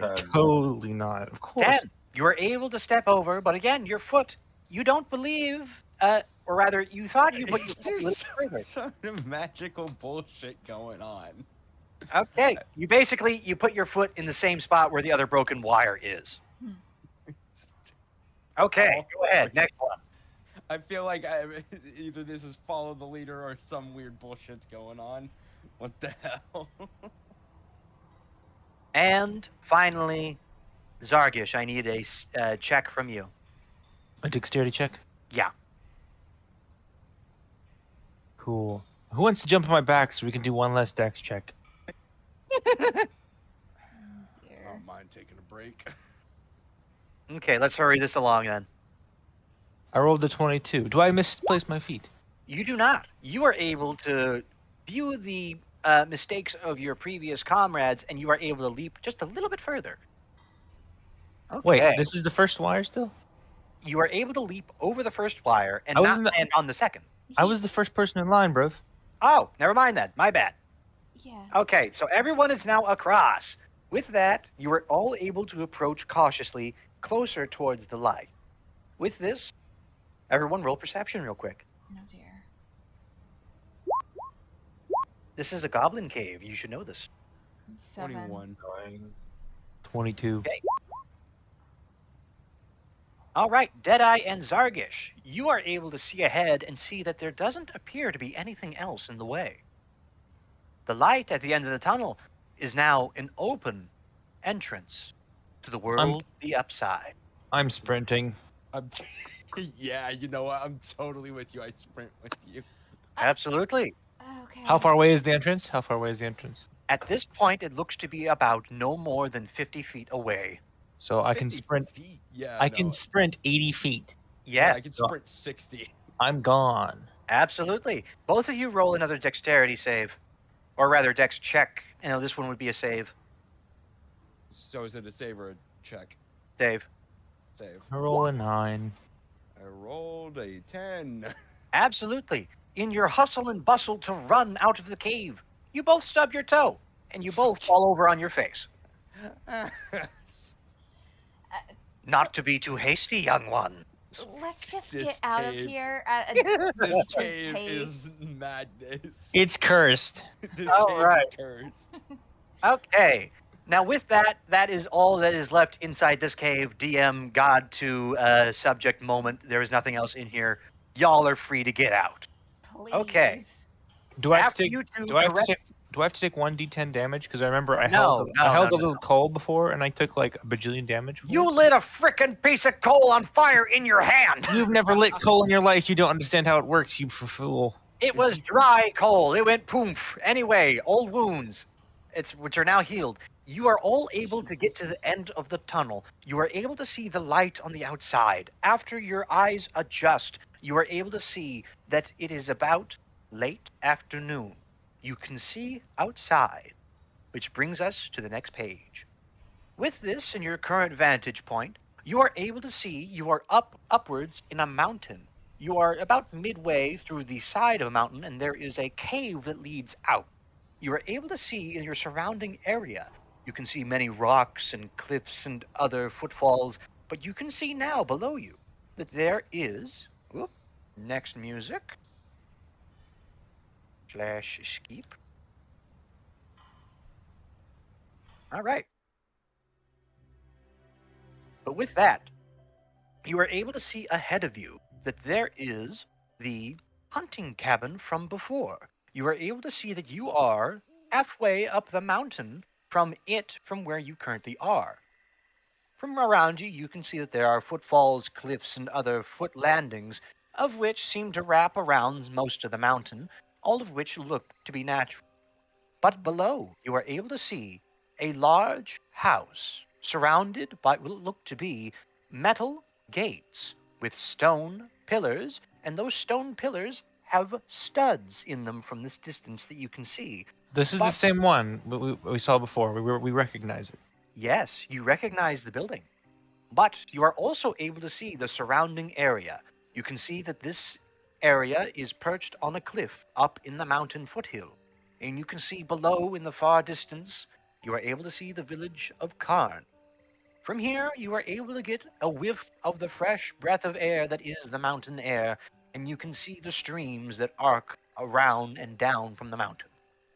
Below, you are able to see the immediate forest and lake that are beneath this mountain. On the lake, you are able to see a small island. With this island, you recognize, Zargish, a very familiar tree. Beneath this tree, you sat and meditated for a few days. But with this above, you can now admire its true beauty from above, unlike below. What type of Below, tree you was are it again? Below, you are able to see a tree with white bark that seems to wrap and twist around itself. And up above, in its leaves and branches, you are able to recognize there are beautiful flower petals that glisten in the wind. And with this, some of the wind, some of the petals fly off the leaves and land in the water below. Sam, can I have you roll a quick history check? Yes, and I just remember. Yeah, let's do this. No. Holy crap! Come on! Wow. Okay, if I had my physical dice love me. Okay, lovely enough. Oh dear. With this, all that you can really piece together is you can remember that there was something about blossoms and flowers or something of that sort, but otherwise seems to evade you after quite a hectic day and a half. Okay. Yeah. Yep. Can you check your DM? Yep, I saw it. Okay, this is just your active, you just got out of a mountain, like, wait, what the hell is that? You're readjusting your thing. After a debilitating hour and a half, or rather day and a half, I should say, you couldn't immediately come to mind with it, but after a few minutes, it comes back to you. I keep All right. quiet. Okay. And with this, you can see below that there are many little foothills and many ledges and such, of which you can probably descend, maybe using ropes, climbing down, or other methods to reach down to this ledge or plateau area. But outside of that, you are almost halfway up a mountain, or rather a quarter of a way up a mountain, I should say. So as soon as we head outside, I kind of turn to everybody and it's like, well, it seems like my job here is done. I've gotten you out of your little trouble, and now it seems like my time is done. All right, Raven Queen, I've done it. Wait, you sure you want to leave us so quick? Wait. You were sure good company while you were here. Hold on. Do you get to decide when you disappear, or does the Raven Queen?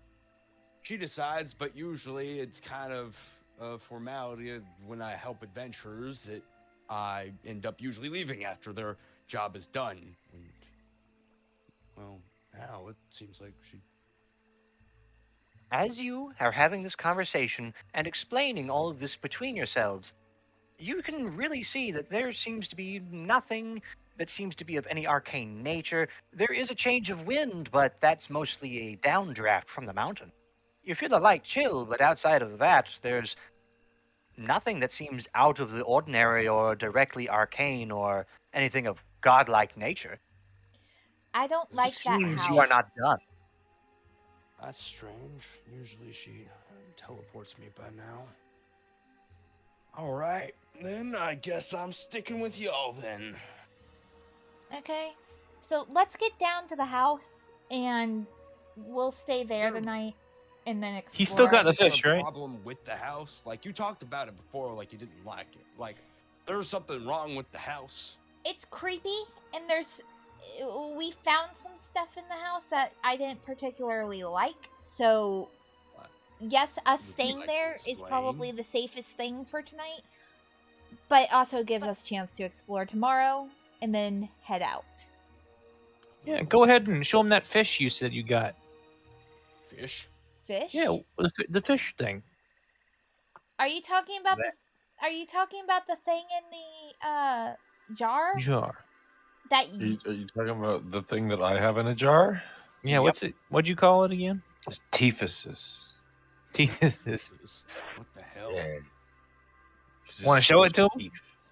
I'm gonna pull out Okay, the hold jar on, of hold on, Tiephuses. hold on. Before anyone pulls anything out, let's get down the mountain because I, for one, don't want it dropping from up here. I mean, what harm could a fish do? It's not a fish. For all we know, it's one of those weird magic things that'll expand in size the moment it's released. Nah. It could roll down the hill, get in the water, and grow to be a Goliath. Let's just get down the mountain, please, All and right, get if- to the if- house, and we'll sleep and figure. Do we see a everything out path? tomorrow. Do we see a path down? Not a direct path down, but there are areas in which you could rappel down with ropes fairly easily. I'm What? gonna you jump wanted down to- the mountain. I'm joking. All right, roll I'm 100 joking. d7 damage, or d8 damage. I'm sorry. I'm joking. Here's a better question. How do I we have get down the I have slow fall as a monk. I also have this thing where I can curl up into my shell. Can I do that? Can I do both of those things? Slow fall Please, and please explain the slow Actually, fall to me. Oh! I got something. Feather fall. Oh, yeah, love- feather fall. I have feather fall. Holy shit! How many people can you put it on? 5. What's the mechanic? Choosing up to 5 falling creatures within range, a fallen creature's rate of descent slows to 60 feet per round until the spell ends. If the creature lands before the spell ends, it takes no falling damage and can land on its feet, and the spell ends for that creature. It lasts for 1 full minute. Absolutely. So you can descend any distance. Let's jump, baby. Basically, cast it, we all jump, and if we hit the ground before a minute is up, we're safe. Which is Absolutely. highly Oh, so the unlikely, moment you so touch the ground, you're it safe. dispels. Yeah, so if you land before the spell ends, so before the minute's up, you take no falling damage and can land on your feet, and the spell ends. Absolutely. There is one complication with that, however. With this, as you begin to look directly down, it is not a sheer fall onto a flat surface. There are trees as well as there is a pond, or rather large, moderately sized lake beneath. You can do a running jump to see if you land on the flatter ground below. Otherwise, you land on the mountain side. How far does it seem like horizontally from the edge of the cliff to where the flat Horizontally, land from starts? where you are right now, you look to be a good several hundred feet up. If you had Horizontally, brother. Not straight, not horizontally, down. sorry. Horizontally, it looks to be about 15 to upwards of 25 feet from the ledge of where you are to the flattest part of where you could land, I say being let's- either aim for in the water lake. or into the tree. I I say say we aim for the lake. how can many just throw of us people. how many of us can swim? Is that a question? Yes. We don't want to jump into water. I How high don't- up are we are? How do you determine a character that can't swim? Basically, that's there a is such a silly thing as question. swim speed, but that's really for traversing under the water. Everyone, unless they have a backstory thing, can swim above. We can just hand wave that, like a basic swimming thing. Okay. How high are we Lifted. again? You are upwards of Simple. 200 or so feet in the air, above any flat piece of ground. Okay. I don't know, I'm willing to aim for the lake and land on that. All right, I'm make gonna- athletics of 12, and you can pass. I wouldn't jump into water from like you'll get damaged, right? That It's high. at a rate of 60 feet. At a rate of 60 feet per second No, versus the it's 200. you're falling at a rate of 60 feet per round, per I 6 see. seconds. So that's the total distance, but the actual speed is reduced. No, Kitten, or rather Deadeye, you are able to make the jump. All right. Make sure Anyone you go else? feet first. Okay, I'm Nope. gonna Wait, does just. he get to land on the water? Sorry, everyone. Sam, go ahead.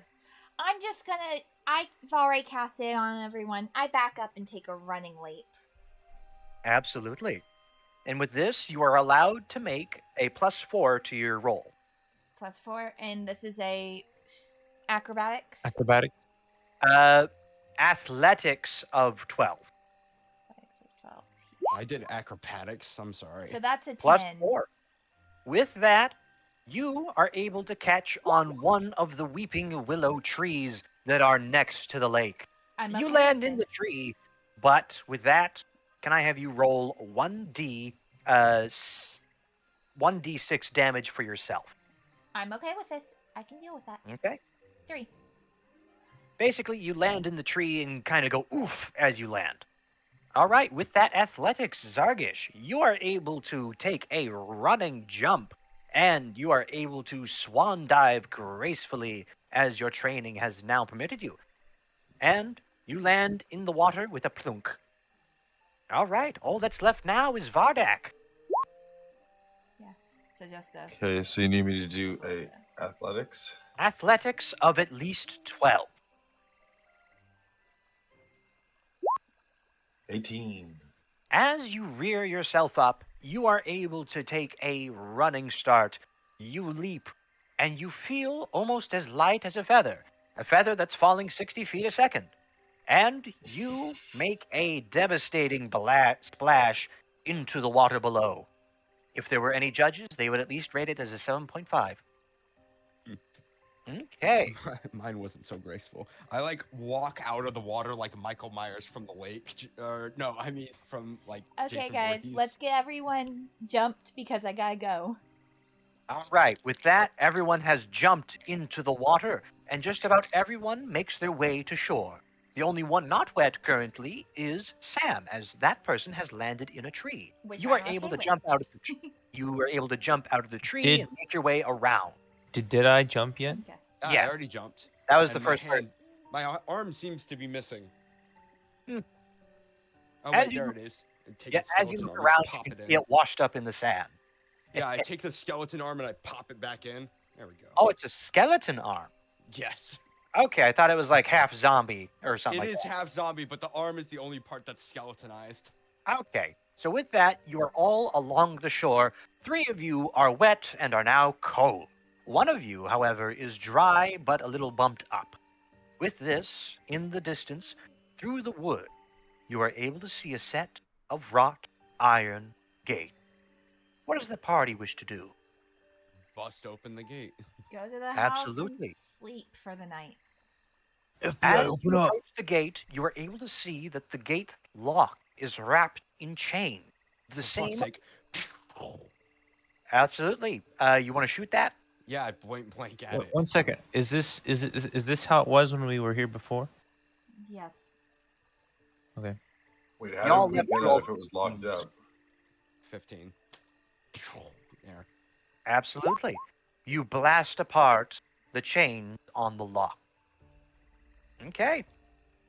And the gates swing open with a creak. There we go. Alright, Okay. everybody get inside. Before you, you are able to see a 10-foot tall, double-wide door, of which it has large wrought iron handles, 2 of which are in the shape of a deer, horns and antlers. Or, sorry, just the horns that are antlers, sorry. I'll kick in the door. You may certainly try. It's a nat 20, baby! As you plant your foot and rear up for a kick, you blast your foot into the door, and the door shudders, but it does not blast open. Does his foot go through it? His foot does go through the door, however. Fuck! Oh, magic. I'm not used to that. Put my, Okay. I pull back my foot. Okay. Now that the door has a hole in it, you can begin to unlock it from the inside. Just kind of reach your arm in and Oh, click. I blasted a hole with my foot alone. Yep. Natural 20, baby. All right, I put my skeleton arm in, and I pull the door in, and it opens up. You hear a click of the latch, and the door swings open. Inside, Bring you the are met. ladies. Inside, you are met with what looks to be a large, empty, near abandoned dining hall, of which I believe we have a picture. Okay. Well, I gotta go. Alrighty. So, Basically, We you open the exhaustedly fall door, asleep and you are on the inside benches. of a dining hall. okay. Cool. Well, I will. Alrighty, you are inside the place. Any questions, comments, or concerns before anyone leaves? Thanks Yeah, for playing, y'all. What was your deal with the tunnel, man? Come on.